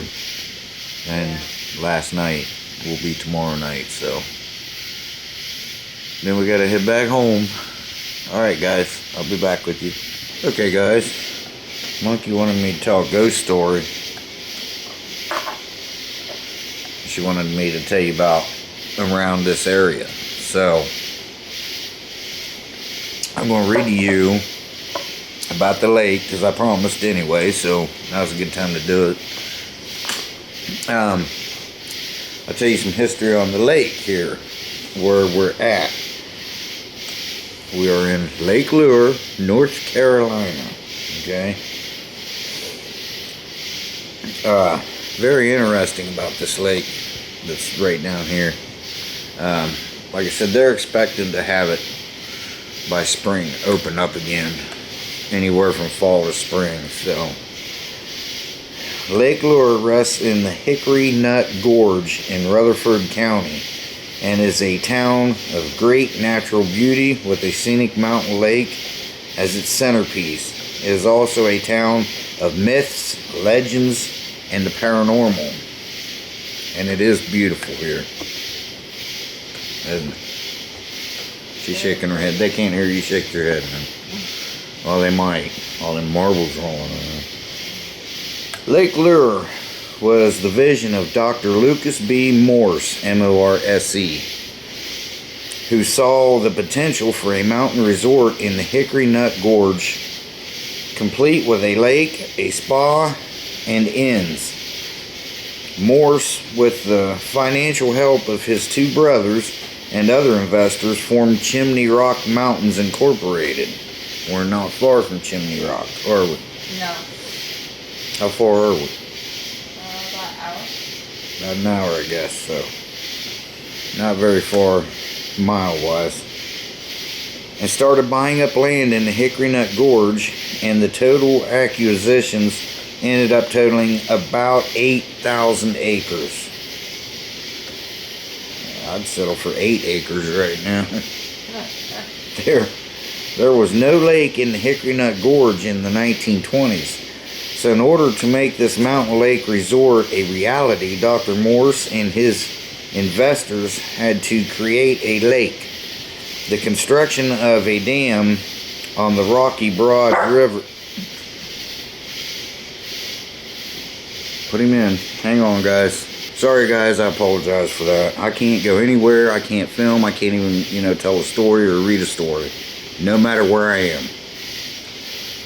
There was no lake in Hickory Nut Gorge in the 1920s, so in order to make his mountain lake resort a reality, Dr. Morse and his investors had to create a lake. The construction of a dam on the Rocky Broad River at Tumbling Shoals began in 1925, and the dam was completed in September of 1926. That's the dam we went over earlier. Remember that? Yeah. So it was completed in 1926. Big dam. I mean, and think about it, in the 20s to build something like that was a magnificent achievement. Yeah. The town of Buffalo was a farming and mining community of approximately 150 people in what was known as Whiteside Valley on the banks of the Rocky Broad River. Excuse me. When the lake was impounded, the town of Buffalo was submerged by water and became part of the underwater landscape of what became known as Lake Lure. Now, most of the buildings were moved before the town was flooded, but the schoolhouse and several other buildings were left behind. It has been said that if you boat out to the center of Lake Lure and look straight down, you can still see the outlines of the submerged buildings. Wow. And Lake Lure is supposed to be crystal clear when it's, when it's at its best. You're supposed to be able to see it.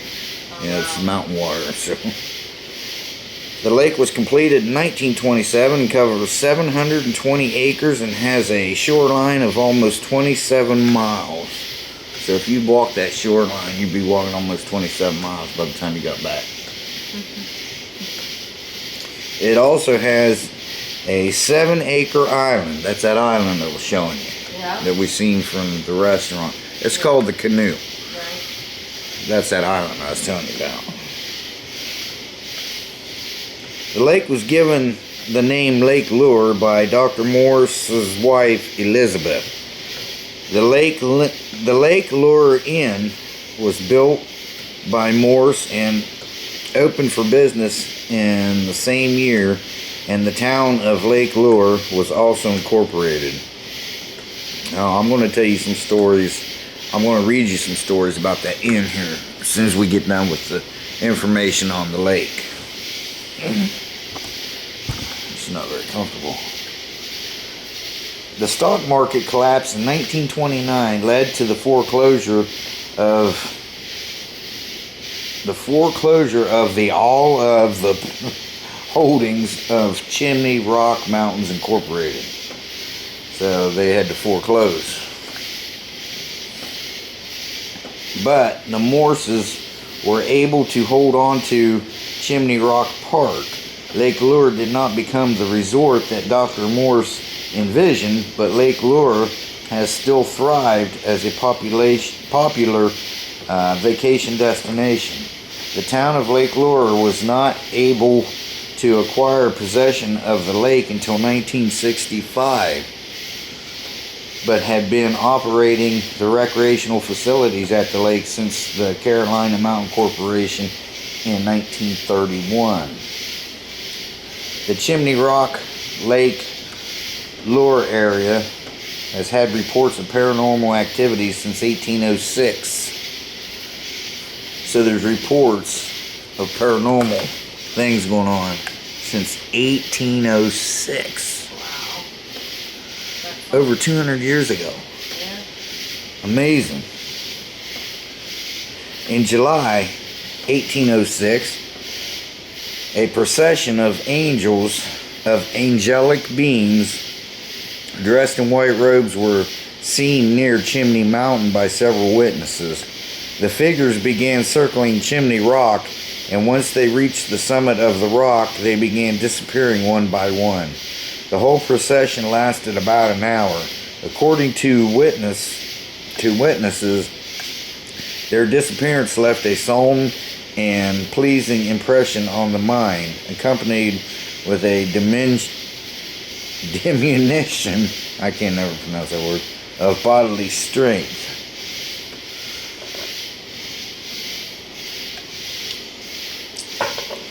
Five years later, in 1811, 5 eyewitnesses reported that a battle was seen raging between 2 armies of cavalry in the skies above Chimney Rock. Swords flashed, and the sounds of battle were also heard, and this battle was played out at dusk over the course of several evenings. The sighting received so much attention that a public meeting was held in Rutherfordton with the witnesses.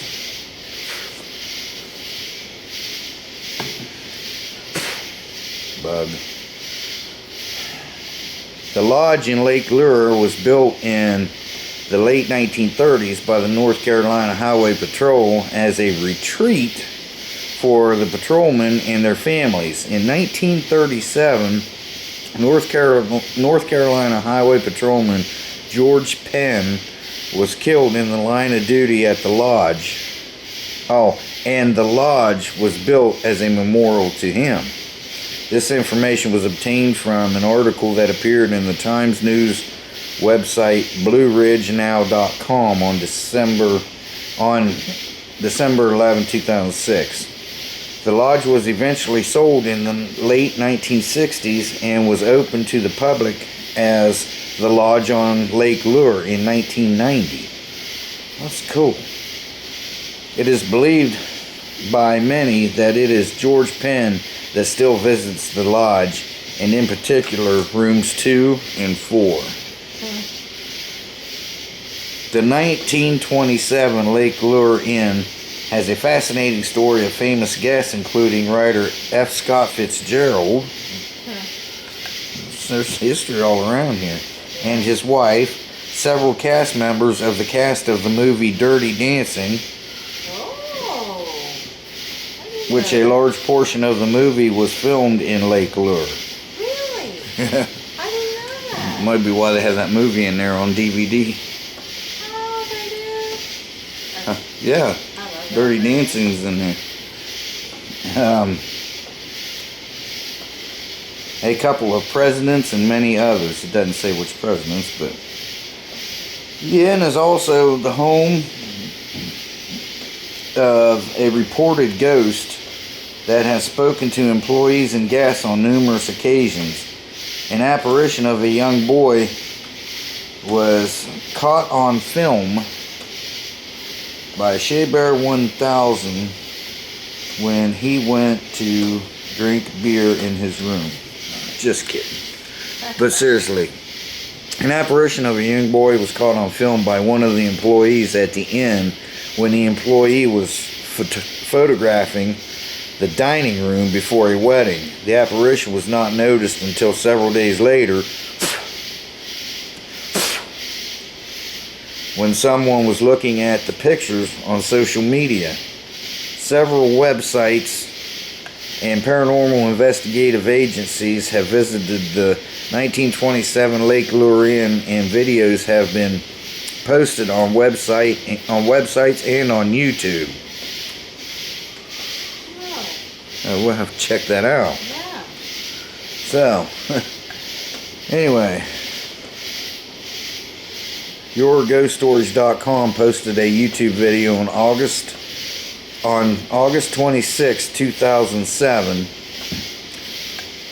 HauntedPlaces.org, February 28, 2009, and posted a video on YouTube.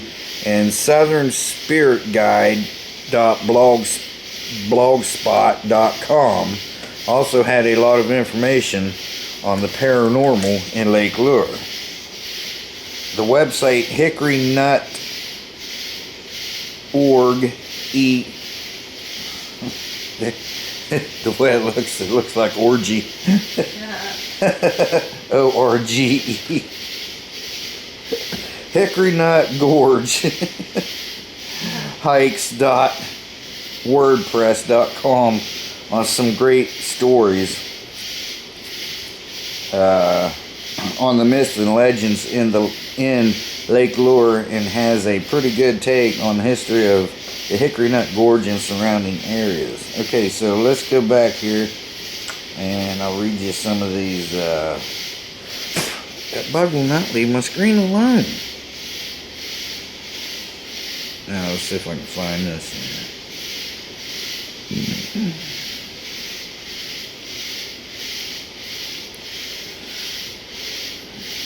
Oh, that's interesting. Just picked this up. In 1902, Dr. Lucas B. Morse and his brothers, we already went over that, but Hiram and Sahau, whatever, purchased 64 acres around Chimney Rock within present-day Chimney Rock State Park for $5,000. Wow. Huh. I would love to buy 64 acres for $5,000. Hell, if the one next door is for sale, I'm buying it too. Yeah, right? Jeez. Oh, wow. Alright, so let's see. Alright, there was some stories. Okay, Lake Lure, North Carolina is known for its haunted history, particularly around the Lake Inn and Spa. The area has several reported ghost sightings and paranormal occurrences, with the inn being a focal point for these stories. Okay, and I'm reading this, by the way, guys. Here's a breakdown of haunted aspects. Hey, I haven't had anything to drink today. Lake Lure Inn and Spa, rooms 217 and 218. These rooms are frequently associated with a young bride murdered by her groom. Wow. Other spirits.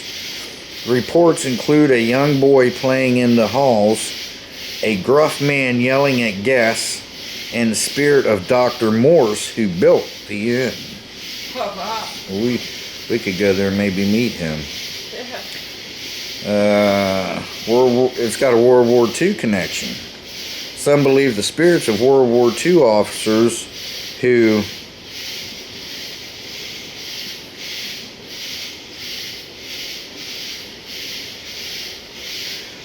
I can't pronounce that.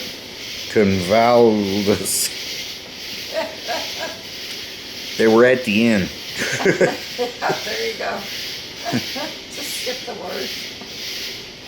Well, that's pretty much what it means. World War II officers who were at the inn also linger.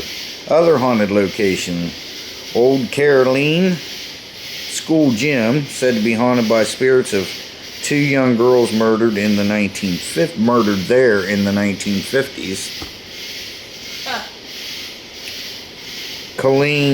Caroline, that's Leen, Caroline River Bridge.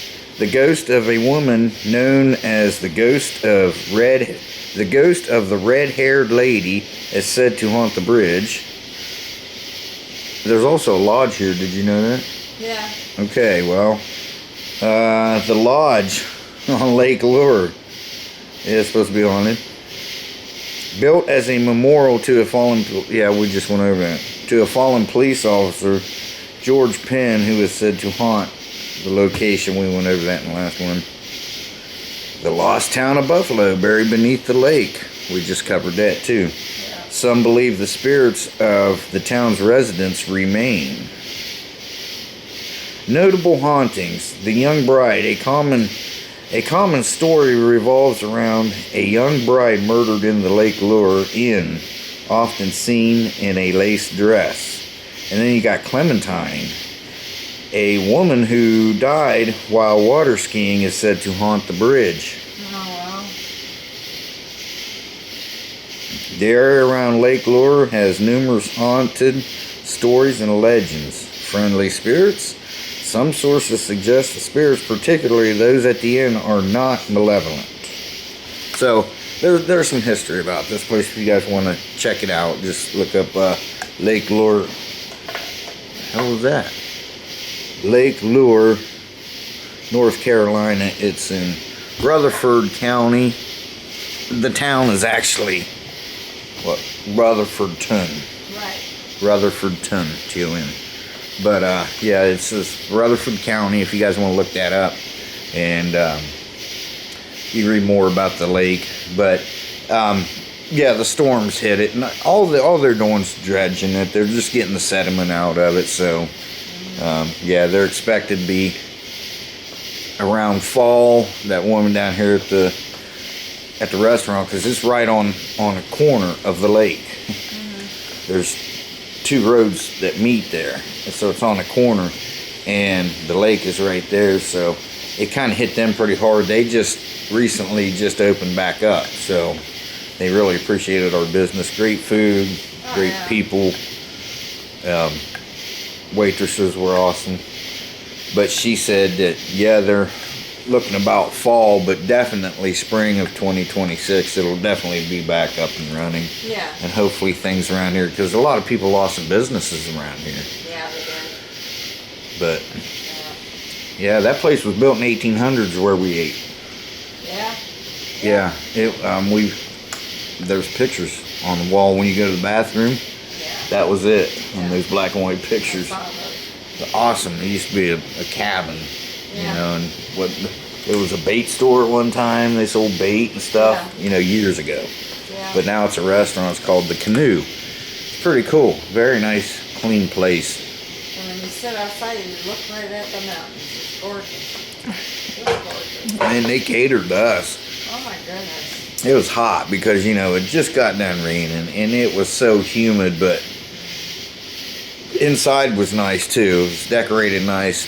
Real, I mean, it was cool, you know, they had the air conditioner going, but we wanted to sit outside because, you know, because they come out and they put a thing of napkins down for me because I was sweating. And, well, when we first went out, they had to dry everything off because it had just rained.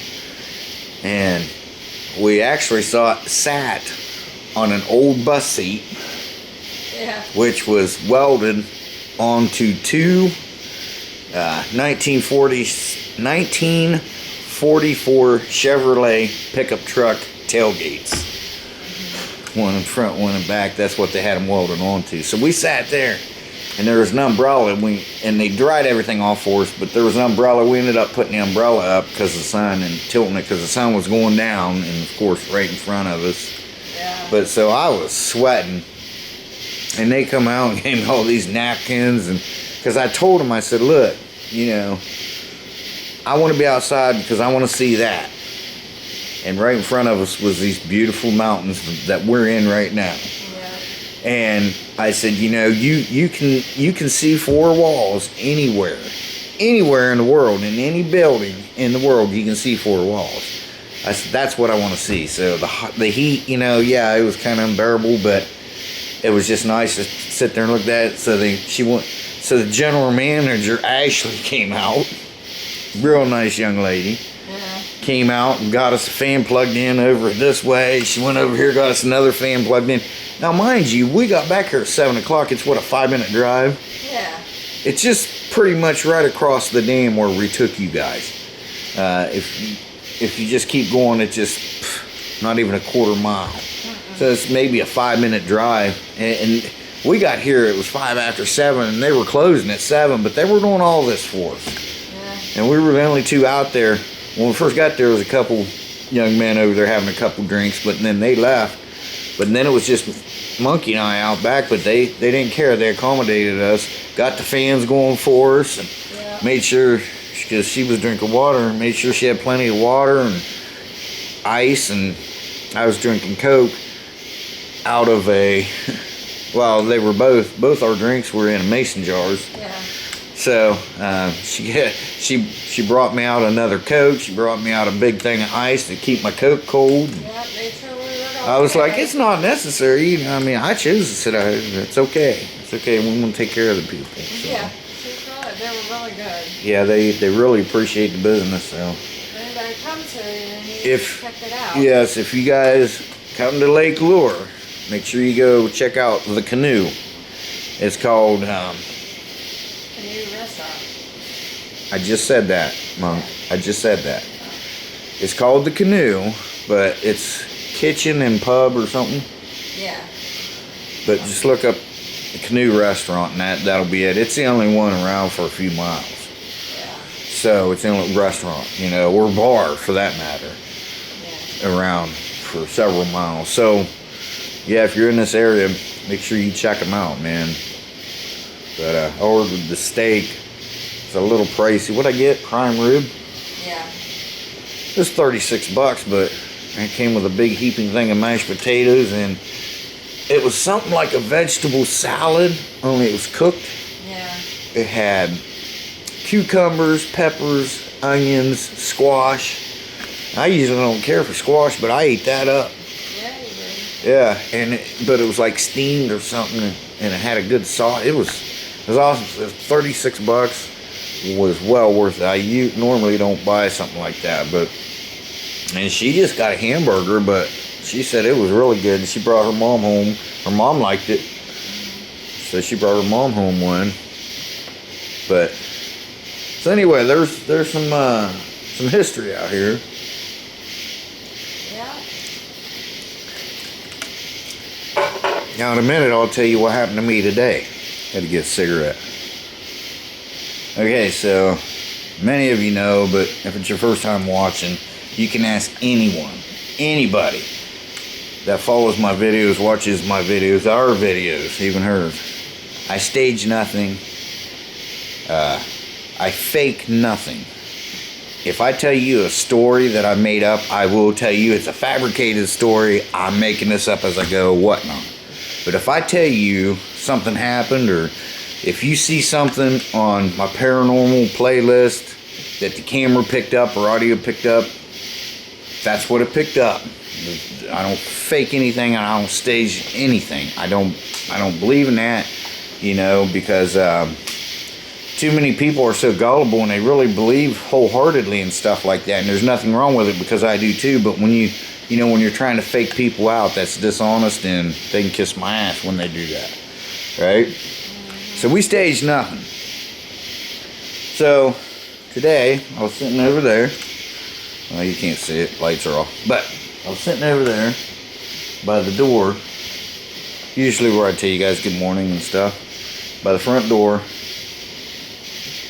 And I had the doors closed because I had the air conditioner on inside. But it was nice out here because there was a nice breeze. There was a steady rain coming down. It thundered once, maybe twice. No lightning. It was just a nice rain, you know. So I was sitting there relaxing. And this was before, because I had mentioned you guys before, I was sitting over there on the couch waiting on them to, or swing, waiting on them to get back. And I was looking on my phone. So it was before that. So I'm sitting over there. So I held off to tell you the story. I was going to tell you tomorrow night, but Monkey got me going. Now you know, I'm like a diesel engine. Once I get going, I'm hard to shut off. So I'm sitting over there, right?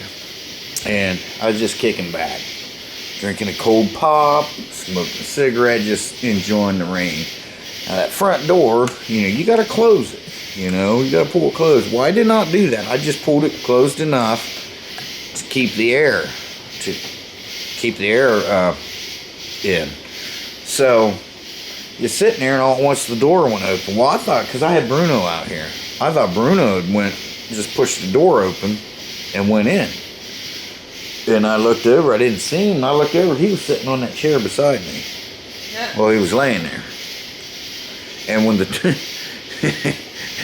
door opened, you know, when I looked back at him, he was staring at the door, his ears up. Oh, yeah? You know how he does? Mm-hmm. He'll look at something, he does that. I was like, what do you see, boy? What do you see? He didn't acknowledge me, he just kept looking. So I got up and I closed the door all the way this time, right? Bruno could not open it. Monkey has trouble opening that door. I mean, it's not hard, but it's a solid door.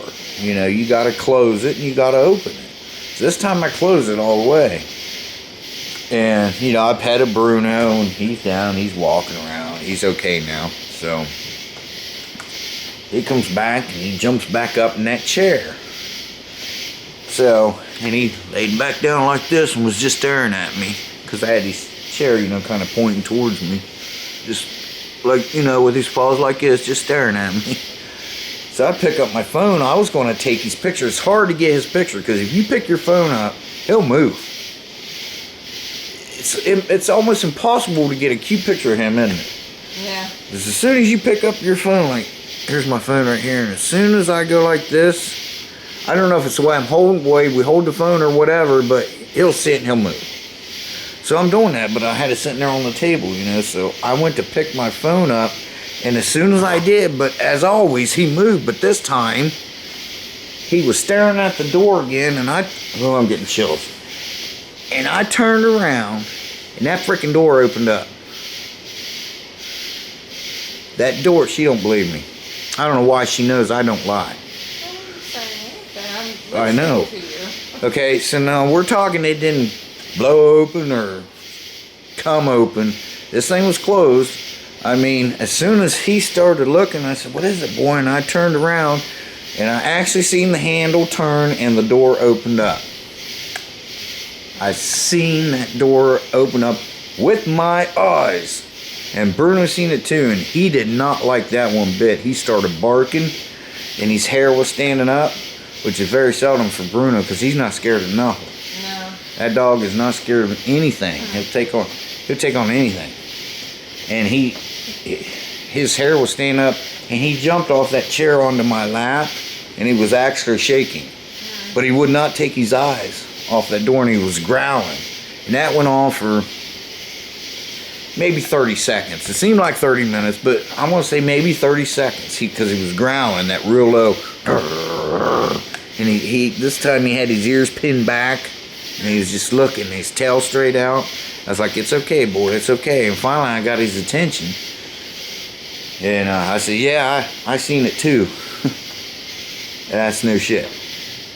I told you there was something weird going on in this cabin. So you told them about what happened when we were in the bedroom? Hang on.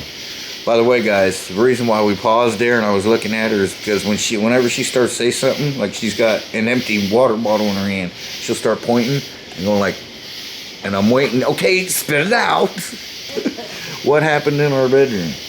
Not in the bedroom, but remember Bruno came and he was barking at us and stuff? And then we came out and the door was open? Oh. Yeah, okay, so, yeah, last night, right? Yeah. Yeah. Yeah, because we was in the hot tub, the jacuzzi tub. Yeah. And so we had, because that, okay, you go, I showed you guys on the tour, but you go into the bedroom, and to the left is our master bathroom, and that's where it is. It's got its own door. It's right up there. And so we had the door closed, because Bruno, you know, he likes to come in, he likes to hop up and stuff. No. I closed the door, and he was fine. And usually when you do that, he's fine. Yeah.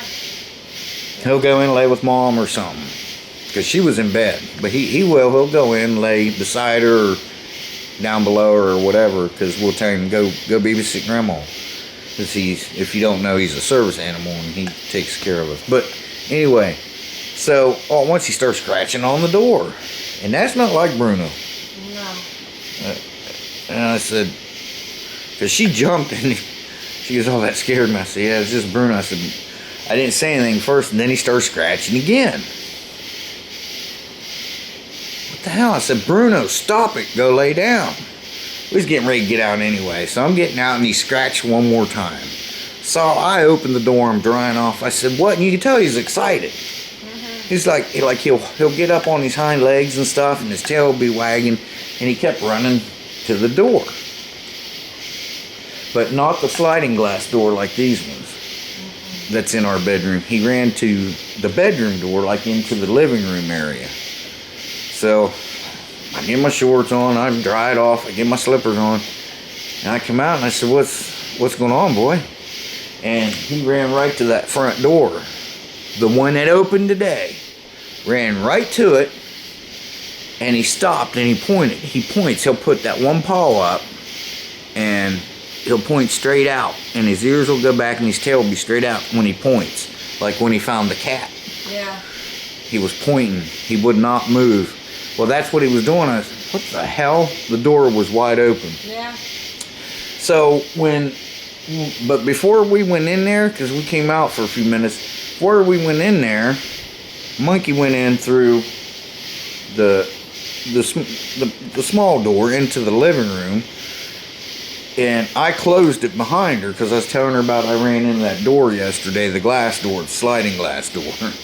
And she said, did you? I said, yeah. So anyway, she came in, I closed the front door, and I walked in through the sliding door, and I closed it. So I know it was closed. Now, it wasn't locked, but it was closed. It was latched. You're not going to push that door open at all. No.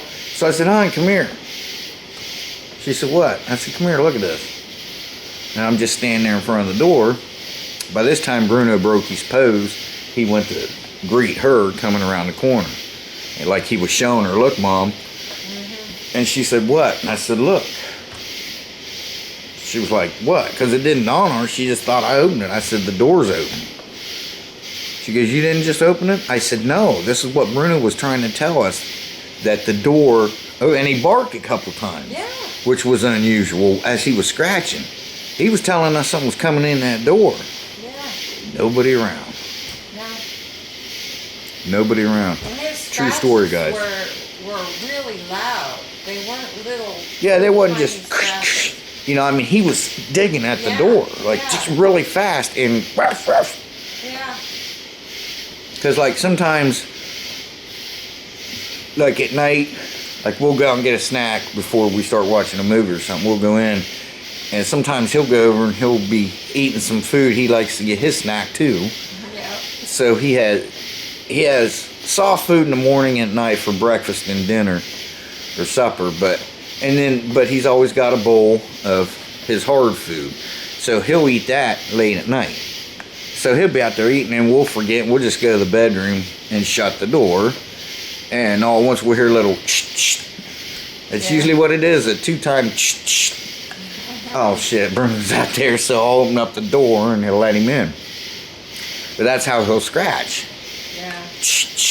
That's it. He's never scratched like that at the door. Even a couple times when Monkey forgot him outside, he wouldn't scratch like that. He'll go up to the door and twice. And if you don't answer him, then maybe he'll bark once. Woof. You know, I'm out here. Let me in. Yeah. But he's never scratched like that. I mean, it was a scratch like, get your ass out here, Dad. I need your back. Yeah, I jumped when he did it. I was like, what the hell? Because, yeah. I was like, what the? I said, oh, that's Bruno. She said, yeah, but man, he's really scratching. I said, yeah, that's weird. So we didn't think nothing of it until he did it again. Yeah. I was like, well, all right, I'll get out. I'll open the door. And usually if you open the door, he'll come in. Yeah. Sit down or whatever. He'll come in. This time he didn't. He kept running back and forth. He wanted me to go see something. He wanted to show me something opened that door, and he didn't like it. Yeah. Yeah. True story, guys. And when I tell you it's a true story, you can take it to the bank and cash that shit in. It's a true story, because I don't make this stuff up. Around Halloween time or whatever, yeah, I'll tell you guys a story and I'll let you guess whether it's true or not. But if it's not, I will tell you that was fabricated. This is not. These are true stories I'm telling you right here. Not the ones I read, because I can't verify those, but these stories I'm telling you right now, these personal stories, yeah, it happened. I can't prove it because I didn't catch it on video, but I can tell you it happened. You can take it to the bank and cash it.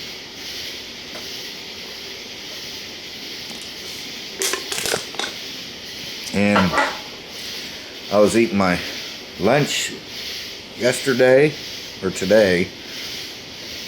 Anyway, the loft is right above the dining room and kitchen is the loft. It covers, you know, ceiling is the floor to the upstairs. And it's carpeted up there. Carpet. You guys probably seen it in the tour. So it was either yesterday or today. Anyway, I was going to tell you these stories tomorrow night, but like I said, Monkey got me going now. So anyway, doesn't matter. I heated up my lunch and everything. Just some frozen meals, you know. And when I get done, I'll leave Bruno a little bit in the little plastic container, and I'll set it down and he can have lunch with me. But I'm sitting there at the table and I'm eating my lunch, and I heard, it sounded like hardwood though. Footsteps, going like from the top of the stairs to the back of the room. Well, it's not really a room, it's a loft. But it wasn't carpet sound. It sounded like hardwood floor. What the hell? And Bruno heard it too. He was sitting up on the back of the couch, watching out this door here for them to get back. And I looked over at Bruno, and he was looking up at the loft. And from where he was at, he could see up in the loft. But I was like, yeah, I heard it too, buddy, because I always humor him. You know, I don't want him to bark. I hate when he barks. You just seen that. I hate that. Go in the house. You're done. If you bark at nothing, no, I don't like that. So I started watching him, you know, for any kind of... So finally he turned his head and he laid back down, was looking out this door again. And it was probably 5 minutes later. It sounded the same exact sound. It sounded like shoes, hard sole shoes. Maybe even a boot style shoe, but you know what I'm saying? On hardwood floors, you know that, like that, on this hardwood. It sounded like that, but this time it was coming like back from the back of the loft to the stairway. And I'm getting chills. And I was like immediately on guard then. Because, you know, I'm a paranormal investigator, so this stuff intrigues me, and you can't run. I did once, it's on video. Well, twice, but the train thing don't count. But a paranormal thing happened to me once, and I ran. You shouldn't do that. But I was by myself in the middle of nowhere, so yeah, I ran. But, so this time, I'm really intrigued, and it stopped. And when I looked over, this time Bruno wasn't looking up that way. He was looking over at the top of the stairs like he was waiting. Jesus. Like he was waiting on somebody to come down them steps. It never did. Interesting. Yeah. Yeah, see. This is the first time Monkey's heard this story. Huh? Yeah. Yeah, this is the first time Monkey heard this story. True story too, guys. And no, I haven't had one drink since we've been here. Just Coke, right? Yeah. I haven't had one drink. I don't smoke weed. I don't do any drugs. So, but yeah. Yeah, that's pretty trippy. You can believe it or not, I really don't care because I know what happened, you know? Right. I don't make this shit up. And like I said, if I do, I'll tell you it's a fabricated story. You know, parts of it was true. Huh? Could all come from the lake because, I mean, you're around it. So. Yeah, I mean, all this stuff that's supposed to go on around here. These woods are supposed to be haunted. Yeah. Around here. You never know. Supposed to be sightings. We saw Bigfoot tonight. I'd like to know what happened with the door, though, because, yeah, it was wide open. We saw Bigfoot, didn't we? Oh, yeah. It's not a documented case, but we seen him. Up here on top of the hill, huh? Yeah. Sure. Dude's got a big wooden, looks like it was carved out of a tree log. Yeah. Quite cool. A full-size Bigfoot. I don't know if maybe when we had the camera up on the roof of the car, if it picked it up yesterday or not. It might have. Or was that today? That was this morning. That was today. So Yeah. if it did, I'll put it on that clip. You will already have seen it. Yeah. So anyway, but yeah, the camera might have picked it up. But that was pretty cool. But yeah, the door thing, standing wide open. Weird. So I don't know if it's this house. Well, it's a cabin. It's an actual wood log cabin. Yeah. It's not made to look like a cabin. It is a real cabin.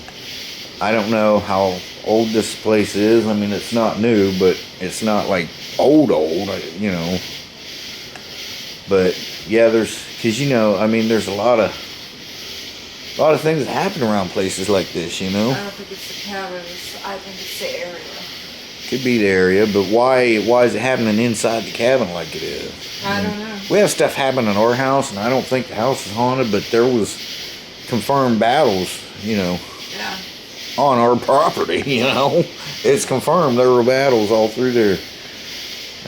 But, so, you know, take it with a grain of salt if you want. I don't care, you know.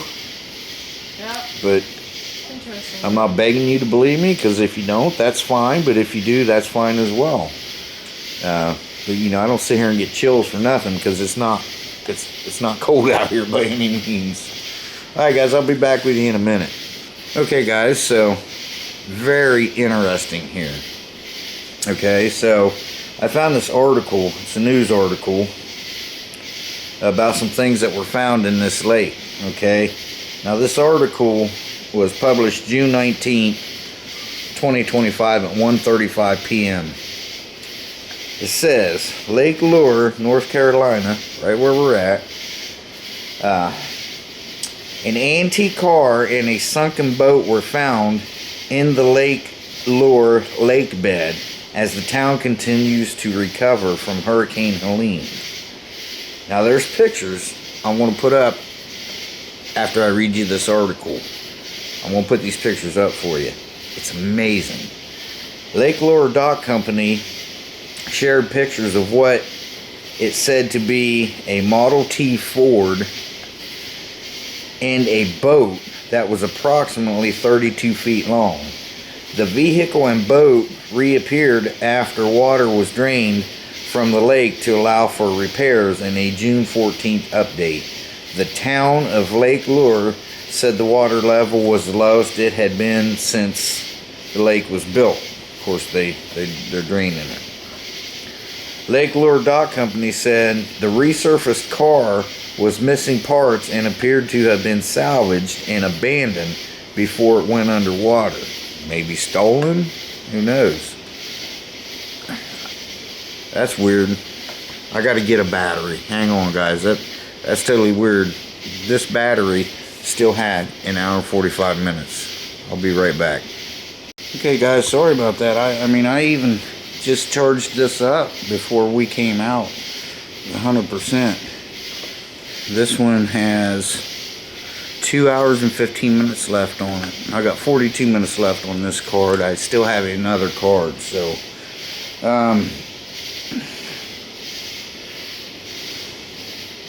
let me continue about where I left off. Okay, Lake Lure Dock Company said the resurfaced car was missing parts. We went over that. The boat had a small motor towards its stern and still had some letters on it that spelled out part of its name. It says the low water level also revealed a set of concrete steps and what appeared to be scaffolding left behind at the Lake Lure Dam. So the scaffolding was probably left there when the dam was built, you know, in the, what was it, the 20s? With water level significantly lowered, a forgotten set of concrete steps has emerged from the lake bed, fully intact and leading to nowhere.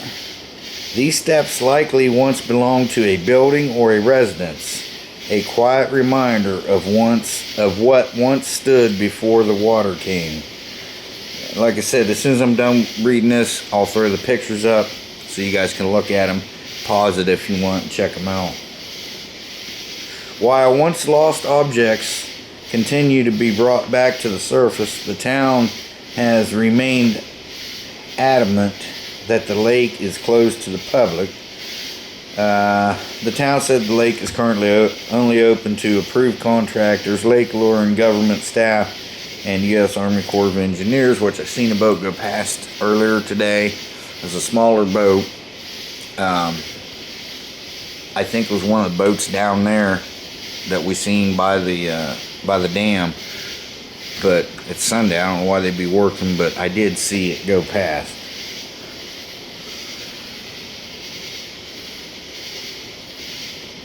So, here's the pictures, but I'm going to put them up on screen for you right now so you can look at the car and the boat and the dam and the steps. Very interesting. So just wanted to throw that in there for you. 1, 2, 3,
Here's some interesting stuff about the lake, about some movies. It says here, Lake Lure is more than just a picturesque vacation spot. It has also played host to a number of blockbuster movie shoots. Scenes from Firestarter, My Fellow Americans, and A Breed Apart were all filmed in various areas of Lake Lure, and even some scenes from the 1958 cult classic Thunder Road were shot here. Love that movie. I just watched it a couple months ago, as a matter of fact. But one of the most well-known movies filmed in this beautiful location is the 1987 film Dirty Dancing. The area now known as Firefly Cove was the site of Kellerman's Resort. The golf scene took place on the 16th hole of Rumbling Bald Resort's Bald Mountain Golf Course, and even a few of the lake scenes took place here at Morse Park. Then it says, don't forget to stop by the 1927 Inn and Spa, where the cast stayed while filming, and the main lobby of the Esmeralda Inn and Restaurant even has the original dance floor from Johnny, Patrick Swayze, and Baby's, Jennifer Grey, final dance. Wow. Esmeralda Inn and Restaurant. I have to check that out. It's got the original dance floor. Each September, the town of Lake Lure plays host to the annual Dirty Dancing Festival. Oh man, we're going to have to come back in September, where activities include watermelon carrying, dance lessons, and even a lake lift competition. Where, remember when Patrick held her up? Excuse me. The festival also supports the Swayze Foundation, a 501 charity that helps children and special needs adults pursue activities in the arts, sports, and animal therapy. So taking part in the movie Memories and Fun is also a way to give back. So you're helping them charities just by, going and enjoying yourself. It's in September, just a couple months away.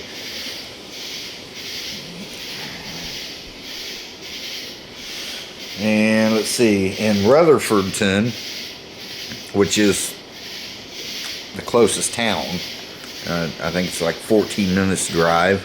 That's where they went yesterday. The 1987 indie film Rutherford County Line, aka Damon's Law, was not only filmed in Rutherfordton, it was also based on the actual life events of Damon Husky, played by Earl Owensby, who served as sheriff of Rutherford County for 24 years. The tale chronicles the time leading up to and the aftermath of the infamous 1979 murder of the sheriff's brother, Deputy Sheriff Roy Husky, along with 2 other local officers. The town and its surrounding foothills were used extensively throughout. I forgot where I was. Throughout the movie shoot to keep the storyline as real as possible. But Sheriff Husky isn't Rutherford's only claim to cinematic fame. Scenes from the documentary 32-0 about the undefeated 1980 RS Central men's basketball team were filmed here too. Wow. And that's interesting. I'm going to have to show this to Monkey. Monkey's having a shower. So, but yeah, there it is. Did not know that, because I knew that the hotel in the movie was filmed in, I do believe, Virginia. That it was on the lake, but that lake's dried up now. But I didn't know any of it was filmed here before today. Wow. Wow. That's too cool. Alright guys, I'm going to say good night for tonight, and we'll have some more stuff for you tomorrow night. And yeah, I don't know if she's wanting to go to Grandfather Mountain or something tomorrow, but I would like to go check out that restaurant. That inn and restaurant. Alright guys, I'll see you in the morning. Good night everyone. Good morning everyone. Shea Bear here. But we're deciding what we're going to do, because we don't know yet. We might go to Chimney Rock, I'm not sure, but when we get there we'll have you along with us. So that's all we're doing, just kind of enjoying the morning, and it's kind of a take it easy day until we gotta leave tomorrow. So I think I won't make supper here tonight.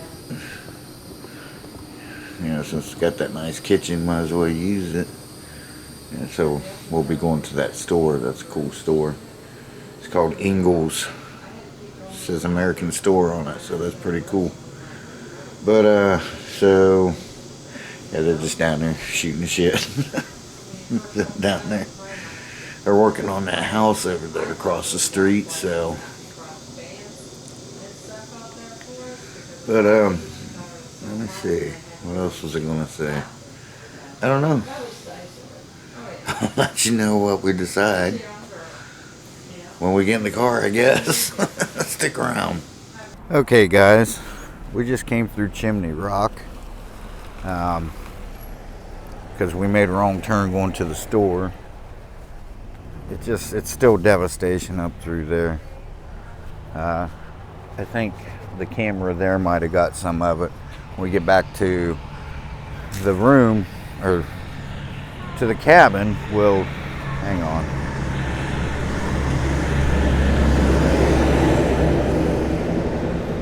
I'll get the card out of there.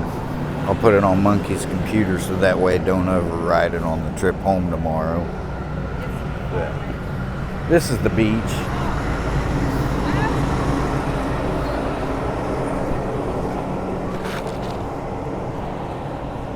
And as you can see, there's no water there. Water slide. I can't zoom you guys in very well because I didn't bring my big camera, because we was just going to go down to Bottom Hill to the store. And I think we should have made a turn. I told her to go around a turn. So I think it might have been my fault. Excuse me. So I think it been my, but at least we got to see some stuff, because we were going to go to Chimney Rock, but I'll tell you about this place here in just a second.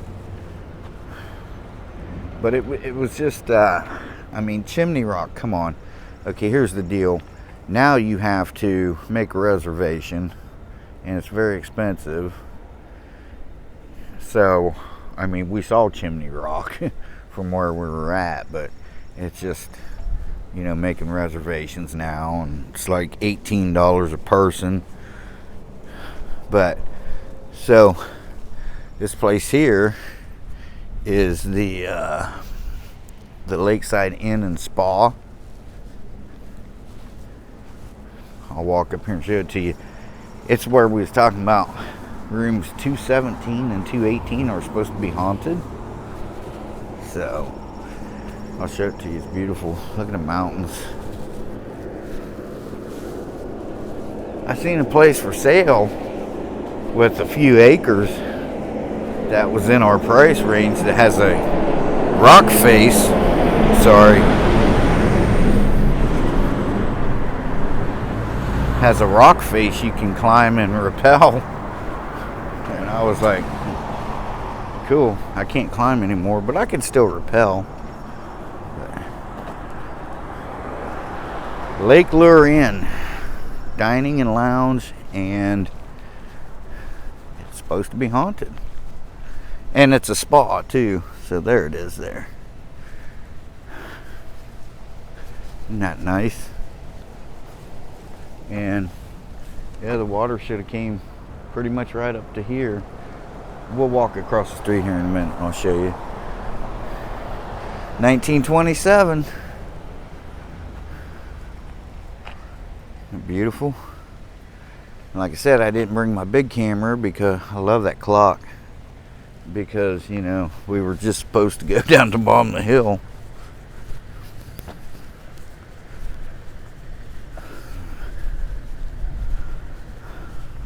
Those are the docks way over there. And I don't know if you can see that yellow truck down there hauling out sediment.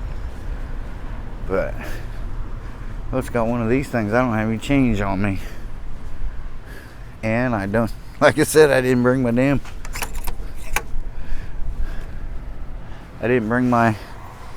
big camera. But, yeah, right up to that snow fence. Well, actually, just this side of that snow fence there would have been where the water usually comes. Maybe up a little bit farther.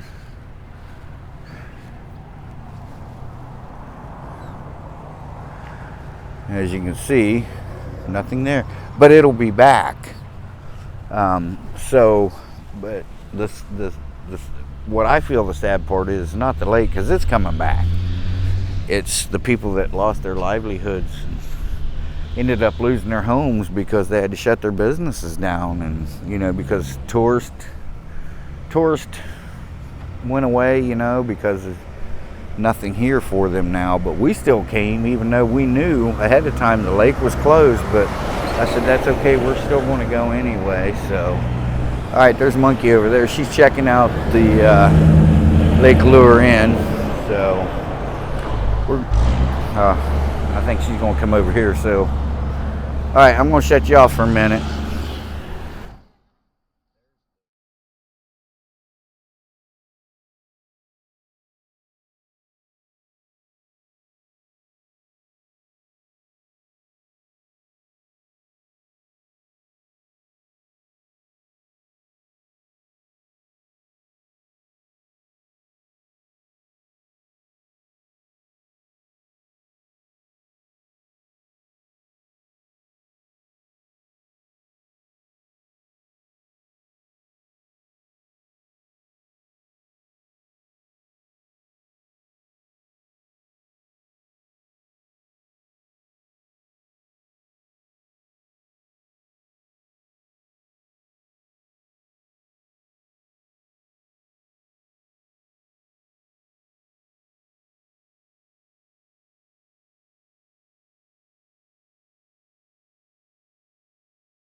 Okay guys, we're back. So if the dash cam itself picked up anything good, well, I hope you enjoyed it. If it didn't, that's why it wasn't in there. I don't know yet because, you know, I'm doing this as I go, so I haven't looked at anything yet, so until editing. So anyway, we made it back.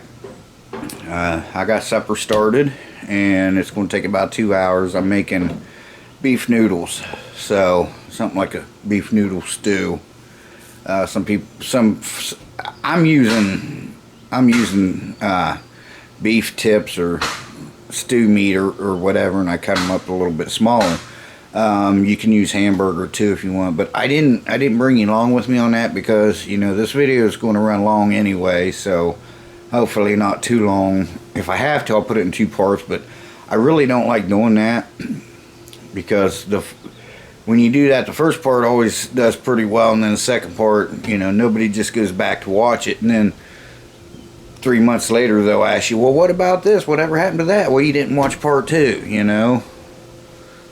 So I try to keep it together, but not too overly boring long. But so yeah, just kind of kicking it our last night here, guys. So yeah, tomorrow we're just going to take our time going home. If it takes us 12 hours, so be it, but we're just going to take our time. We're going to stop every 150 miles or so and stretch our legs, and you know, if we see something we want to look at, we'll stop and look at it. But when we get here, we kind of want to try to get here before dark when we're going to a place like this, because, you know, it's hard to find things in the dark that you're looking for. So, but going home, we know where our house is, so that's not a big deal. So we're just going to take our time and relax tomorrow. If we get home at 10 o'clock at night, I'm fine with that, because we'll be leaving here about 11, so we'll get home about 9:30 if we would run straight through and cannonball through. I don't think we're going to do that. I think we're just going to take our time and just kind of have a relaxing trip back home. So yeah, but I didn't set up any racetracks. I should have yesterday when it was raining, but I didn't. But my legs were still sore from Saturday walking up this hill. That's how steep this hill is. My legs were beat. So, I mean, I wasn't tired, like sleepy tired, but man, my legs when I get up and walked, they were sore yesterday. So I didn't set up anything, but I don't know, maybe I'll start the D16 up here in a little bit or something.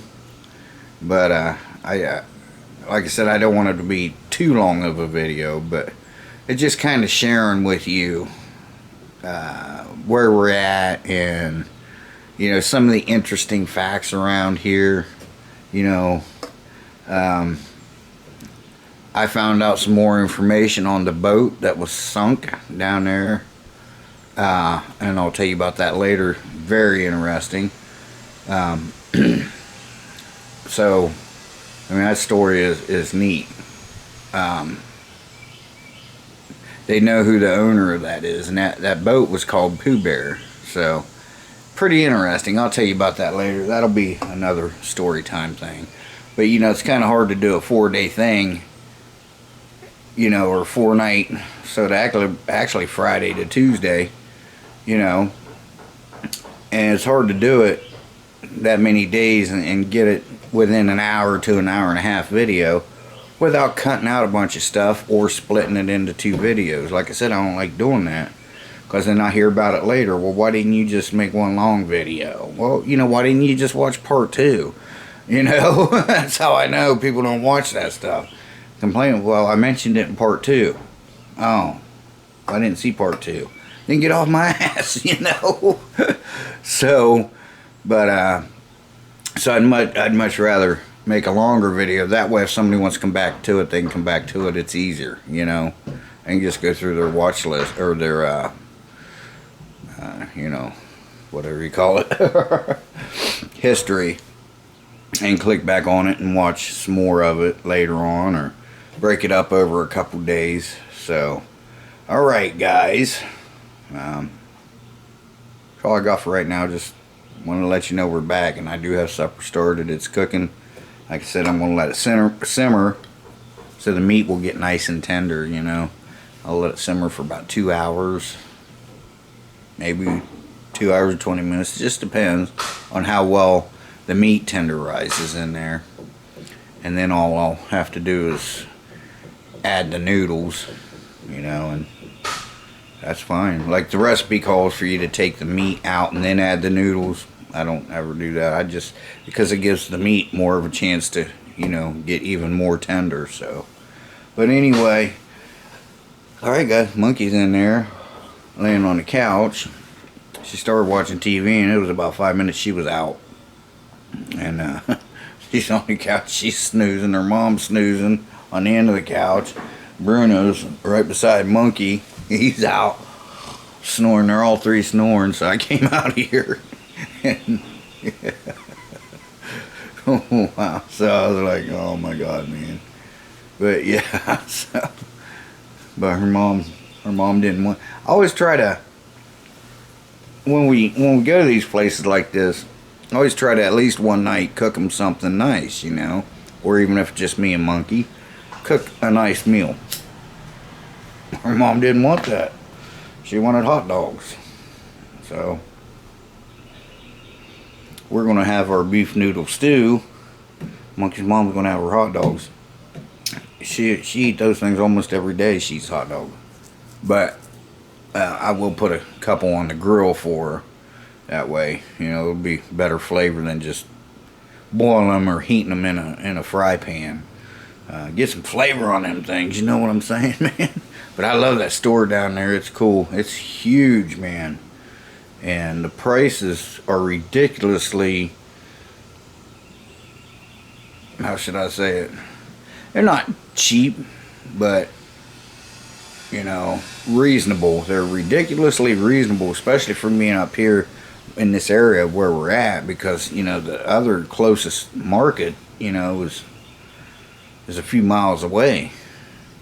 So, you know, like 15 minutes away, and people are in this is like 4 minutes from where we're at. So, but, you know, prices up here are cheaper anyway than in Florida, of course. But I mean, we bought a whole bunch of stuff. We bought snacks for tomorrow and stuff like that, and it's just stuff to take home to have. And still spent, I don't know, probably at least a third less than what we would have at home, at least. So yeah, that's pretty good, especially for being out here in the middle of nowhere. So, but that store, yeah, she got some olives, because they have this, like, this buffet bar where you got olives. It's got a salad bar, and it's got chicken and stuff, and like the chicken pieces, you know, you buy bags of pre-cooked chicken. This is pre-cooked chicken, but you have to buy a bag of it. Well, this, you can buy one piece of chicken if you want, or just 2 pieces, like if you want to grab a couple pieces for lunch and hit the road or whatever. You know, you don't have to buy a whole bag of it. So that's pretty cool. Place was awesome. I did get me a big cookie. It's almost like a birthday cookie from the bakery. That's a big chocolate chip cookie, and I had them put Shea Bear 1000 on it. I said, for no particular reason, I said, I'm just self-centered. That Monkey was like, oh my God, just get your cookie, let's go. One of those great big huge ones, you know. You'll see it. Alright, guys. Okay, guys, so we have to go back to the store, and we got to cross this to go to the store. So here is that scaffolding that was put here in, what, 1927, 26? So it's been underwater almost 100 years. And that's wood. That's a wood scaffolding. Isn't that amazing?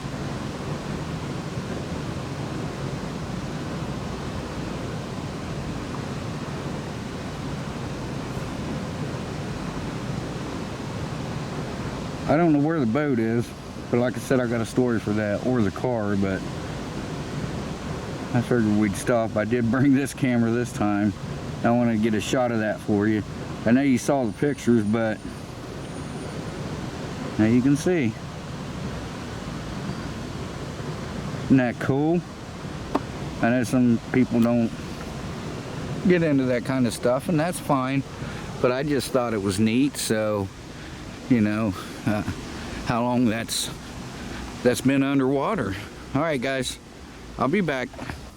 Just for fun. Cool. Okay, everyone, so pretty much the end of our last day, huh? Yep. So we ate and everything. How was it? Very good, thank you. It was good. Yeah. Meat turned out real tender. Yeah, it was good meat. Yeah, really good meat. A lot of it, big hunks too. And I still cut them in half. Yeah. And they were still nice size 1 to 1.5 inch chunks. Yeah. Perfect, yeah. We had to go back to the store because Monkey forgot my tea. Monkey didn't forget shit. You forgot tea. But And butter. And sour cream. And seasoning. I got the seasoning the second time we went down. Yeah. Then you gave up on the butter and the... Well, I didn't need it after that. I already started everything, so. I was going to do a live stream by the fire, but it was just too hot. Yeah. It was like 98. You were feeling it. And I was like, I can't do it, so That's okay. I didn't do a live stream. But, so the boat that was found down there.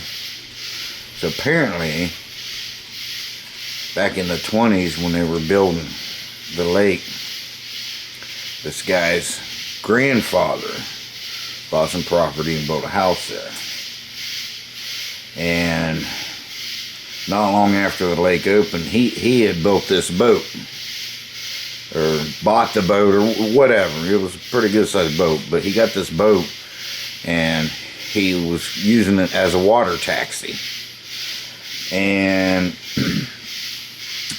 they tied it up to the dock one night, and this bad storm came in and ripped it away from the dock. And it was never seen again. They could never find it again. So throughout the years, you know, this guy's grandfather would, you know, encourage him, go out diving in that lake, go around diving and stuff. See if you can find, you know, this is an old man now. The grandson is now an old man. Yeah, see if you can find that boat. And they did, and they never found that boat until the water went down. And they knew it was the boat because of the name on the side of it was Pooh Bear. Right? Yeah, Pooh Bear.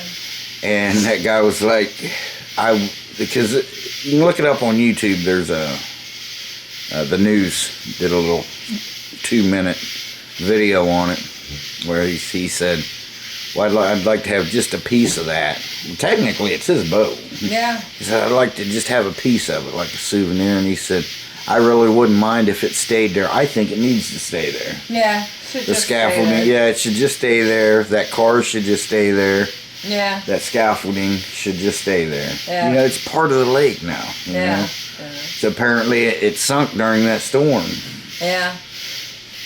My guess is, you know, back in 27 or whatever, you know, they didn't have bilge pumps like we got now that kick on by themselves, and, you know, it rains enough.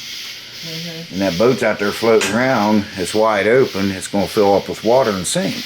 Yeah. And I'm guessing that's what happened to it. Right. So, but then they knew, he said, as soon as they said they found a boat and the name on the side of it was Pooh Bear, he said, I knew it was my grandpa's boat. So, and he lives in his grandpa's house now. Yeah. So that place has been in the family for like 100 years. Amazing, eh? Yeah. I don't blame him. I pass it on too. You know, I mean, that boat just needs to stay there for, you know, future people diving and stuff can see it. It's not like it's out in the middle. It's kind of just right offshore, really. People can dive and look at it. That'd be cool. But I told Monkey, if we lived here while the water was down, I'd go on Amazon or somewhere and get me one of those educational skeletons. You know, the real ones, and put it in there and let the water come up around. Who knows, 100 years from now, somebody would find it. That'd be epic. That'd be a legend. Put it by the car or the boat. Put it in the boat. Yeah. With an old bottle in his hand like he was drinking brandy or something. That'd be funny. That's pretty good, Monk. Yeah. Yeah, we put it inside the boat. Yeah. But yeah, that's... So, didn't set up a train set, didn't set up a racetrack. Well, you brought it just in case. Yeah, I should have, but it's already getting late. It's what, 10 o'clock? Yeah. Going on 10. Mm-hmm. So, I'm going to get a couple things ready tonight. And then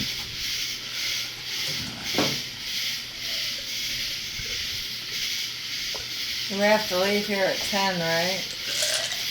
Yep. Yeah. Well, we left the house a little after 8, almost 8:30, so Yeah. we're just going to take our time going home. Yeah.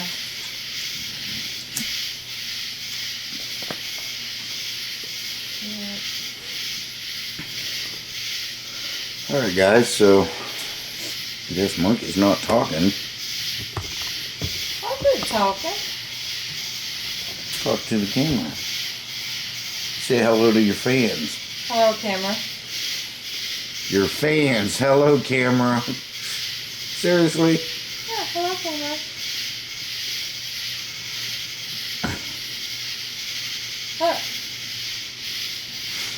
So, is he coming back here again? Oh yeah. Yeah? Yep. We'll come back again. I don't care if the lake's up or not. Yeah. I just like the area. There's more things I'd like to see. Yeah, me too. Yeah. It's too bad about Chimney Rock. That place has really got destroyed. I mean, you gotta realize what we're seeing has been already cleaned up somewhat. For a year. Yeah, yeah. So can you imagine how bad it really was? I mean, Yeah, I can't wait till they get it cleaned up, walk through that old town. yeah. Chimney Rock. Yeah. Old part of that town. Oh, I'd say it was just as bad as Cedar Key was. Yeah. Yeah. Yeah. But, I mean, now Chimney Rock, you gotta make a reservation ahead of time. Even annual pass holders have to make a reservation to go there. Yeah, I ain't doing that. You know, this land was put here for us to enjoy. Not for, it doesn't say anything in the Bible where the government owns everything. And they can tax you and make you pay to go enjoy it. No, this land was put here for us to enjoy for free. Yeah. Not to be taxed. And, you know, I mean, think about it. We're all taxpayers, whether we live in this town or not. We're all taxpayers. Yeah. We've already paid for that, you know. But, all right, guys, I'll be back with you in a minute. Maybe I'll think of a story or something. Oh, that car that went down through there earlier, that black car, the guy that waved, that was asshole. Oh, really? Yeah. No way. Yeah. And then now he's waving. Yeah, that was him. No. Because it was just coming down to the dam. And Monkey was a little left of center, but it wasn't like she was taking up the whole road. But we slowed down because you got to stop there. And this guy throws his arms out and hollers out the window, "Get over!" I was like, "Fuck you!" You know, I was pissed. And then after we get back here, he comes down the road here and he looked over and looked again and then waved. I know he knowed the car because when he was looking back, he looked at the back of that car. I know he knew, and then he waves. Oh, now, yeah, it's different now. We stick out. We're not It's from here. different now, you know, when I get in the car and chasing down the road there. Yeah. Idiot. Yeah. Jeez. But yeah, so I'll think of a story or something and I'll be back with you. I'll definitely be back with you before I go to sleep tonight, because it's our last night here, and I know this video is dragging on, but just want to share our adventures with you. It's just like, that's why I record a lot of different things, cooking, fishing, whatever, biking. Because that's our life. Yeah, I mean, you know, my channel was to share my life's adventures, and it was never to make money. I do make a little money now, not much, but it was never has been and never will be about making money. I never started this channel to go, someday I want to be a full-time YouTuber and this is going to be my job. Right. No, because, you know, I mean, think about it, those camping guys, you hear them, and sometimes you'll hear they are sick and they're miserable and they make a terrible video because they're sick, but they got to get something out. They got to be there. It's their job. You know, not me. No, you know, that's why I try to upload a lot, you know, because I'm sharing my life's adventures with you guys, and more so now because, you know, those of you that have been with me through the stroke, you know. Yeah. Now you know. I was forced into retirement. She's forced into retirement. Now we're just kind of sharing our end of days with you. Yeah. So. Woohoo! I'm looking forward to it. Yeah, but I'm going to make a video, and it will be put in archived, and when I go, Monkey is to upload it for me. And there was a guy on YouTube that did that. Oh, yeah? And yeah, and the title was, "If you're watching this, I'm dead." Uh-huh. How about, well, here we go, another clickbaiter. No, he comes in, he's happy. You know, he had maybe stage 4 cancer or something. He knew he was dying. And he says, you know, so if you're watching this, I'm already dead, and here's why I'm telling you this. And he told his brother, you know, look, I made a video. When I go, I want you to upload this video for me. And his brother did that. And he did. He had passed away, but he was like, you know, I just want to share this with you to show you, you don't have to be sad and all this, you know. And this guy was upbeat and he looked great, but he was dying and he knew it. And his brother uploaded that video. So check that out. If you're watching this, I'm dead is the name of that video. It's amazing. And the guy just had a great outlook on life, you know. But it was his goodbye video to his fans. Right. Awesome. But I always told her that, even before I seen that video. I said, I'm going to make a video someday, and I want you to upload it for me when I go. Right, Monk? And she will for me, won't you? Yeah, we did that. Yeah, so. But all right, guys. I don't know how it happens if I go before you.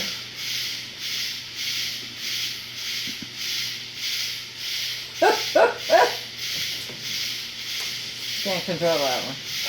No kidding. I'm just saying, if I go before she does, she is to upload a video. And I'll show her where it's at in my thing. She knows how to upload, you know. My stuff's always open anyway, you know. She don't have to log in and all. I'm always logged in, you know. So yeah. Man, it's been great, huh? Yeah. Yep. Been great. Been good. We got 10 hours more, but like I said earlier, we're just gonna take our time. If we want to see something, we're gonna stop and see it. Yeah. We're gonna stop every 150 miles or so, maybe, if we feel like it, huh? Yeah. Just stretch our legs, and Yeah. so it'll be fun. Yeah. So yeah. All right, guys, I'll be back with you, and then, you know, yeah, in the morning I'll talk to you, and I won't do my outro until we get home tomorrow, in case something, you know, we see something cool or whatever. And then I'll put it in the video. But in the meanwhile, I'll kick you guys. I gotta get some more tea. I gotta kick you guys back. I'll kick you guys back on in a minute. Good morning, everyone. So we're getting ready to roll out here shortly. Getting things ready and get ready to hit the road. So I'll kick you back on when we get in the car.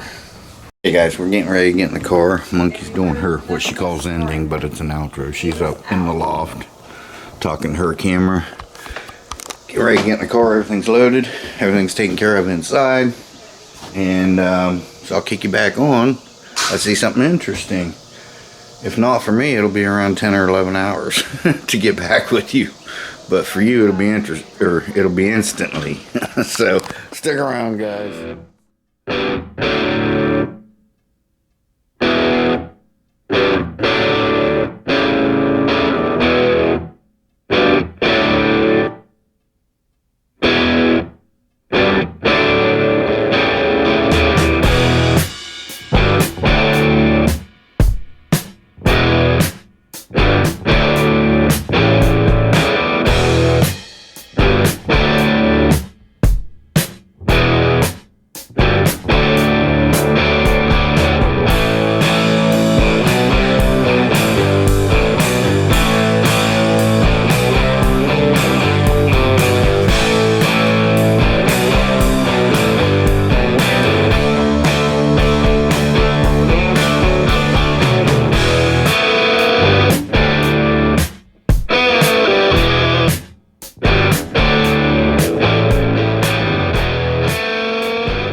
Okay guys, we got about 2 hours to go, something like that.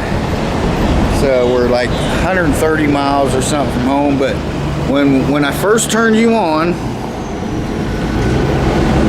at the beginning of the video, it was right across the street there.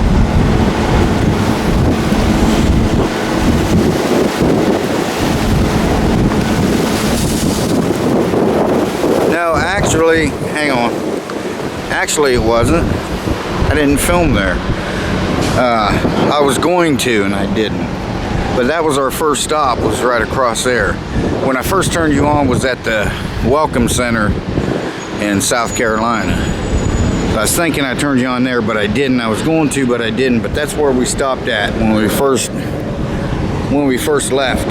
So, but anyway, yeah, getting ready to rain. So we'll be home here shortly. I'll kick you back on when we get home. Going pee. She's gonna pee. Whatever. I'll be back.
Okay guys, made it back home, and I think I'm gonna, it's Tuesday evening, it's 8 o'clock, so, but we made a couple stops, you know, but tomorrow I'm gonna help my friend Ryan put some blades on his mower. What's going on here? Anyway, and but thanks for joining us, everyone, and coming along with us on our trip to the Blue Ridge Mountains. Stay tuned for more train videos and stuff like that. Right, Monk? Yep. Alright guys, with that being said, Dang, hun. She stinks. I'll see you guys in the next one. Shea Bear, the Myth, the Man, Legend. I'm gone for now. Monkey can unload the car herself. Bye-bye, everyone. Take care. TV. We got chessboard. Oh, Bruno, get back here! Bruno! Bruno! God dang it! What? Bruno! Hang on. It's really pretty. And then we're going to go in here. Oh, what's this? It might be a closet. Yeah. Oh, Bruno, get back here! Bruno! Bruno! God dang it! What? Bruno, you okay? Are you okay? Where's he at? He fucking went down the steps. He's okay. He's okay. He rolled all the way down those steps. Listen, how about this? Close the fucking door. I didn't know it was. I thought it was a closet. I didn't know there was a basement to it.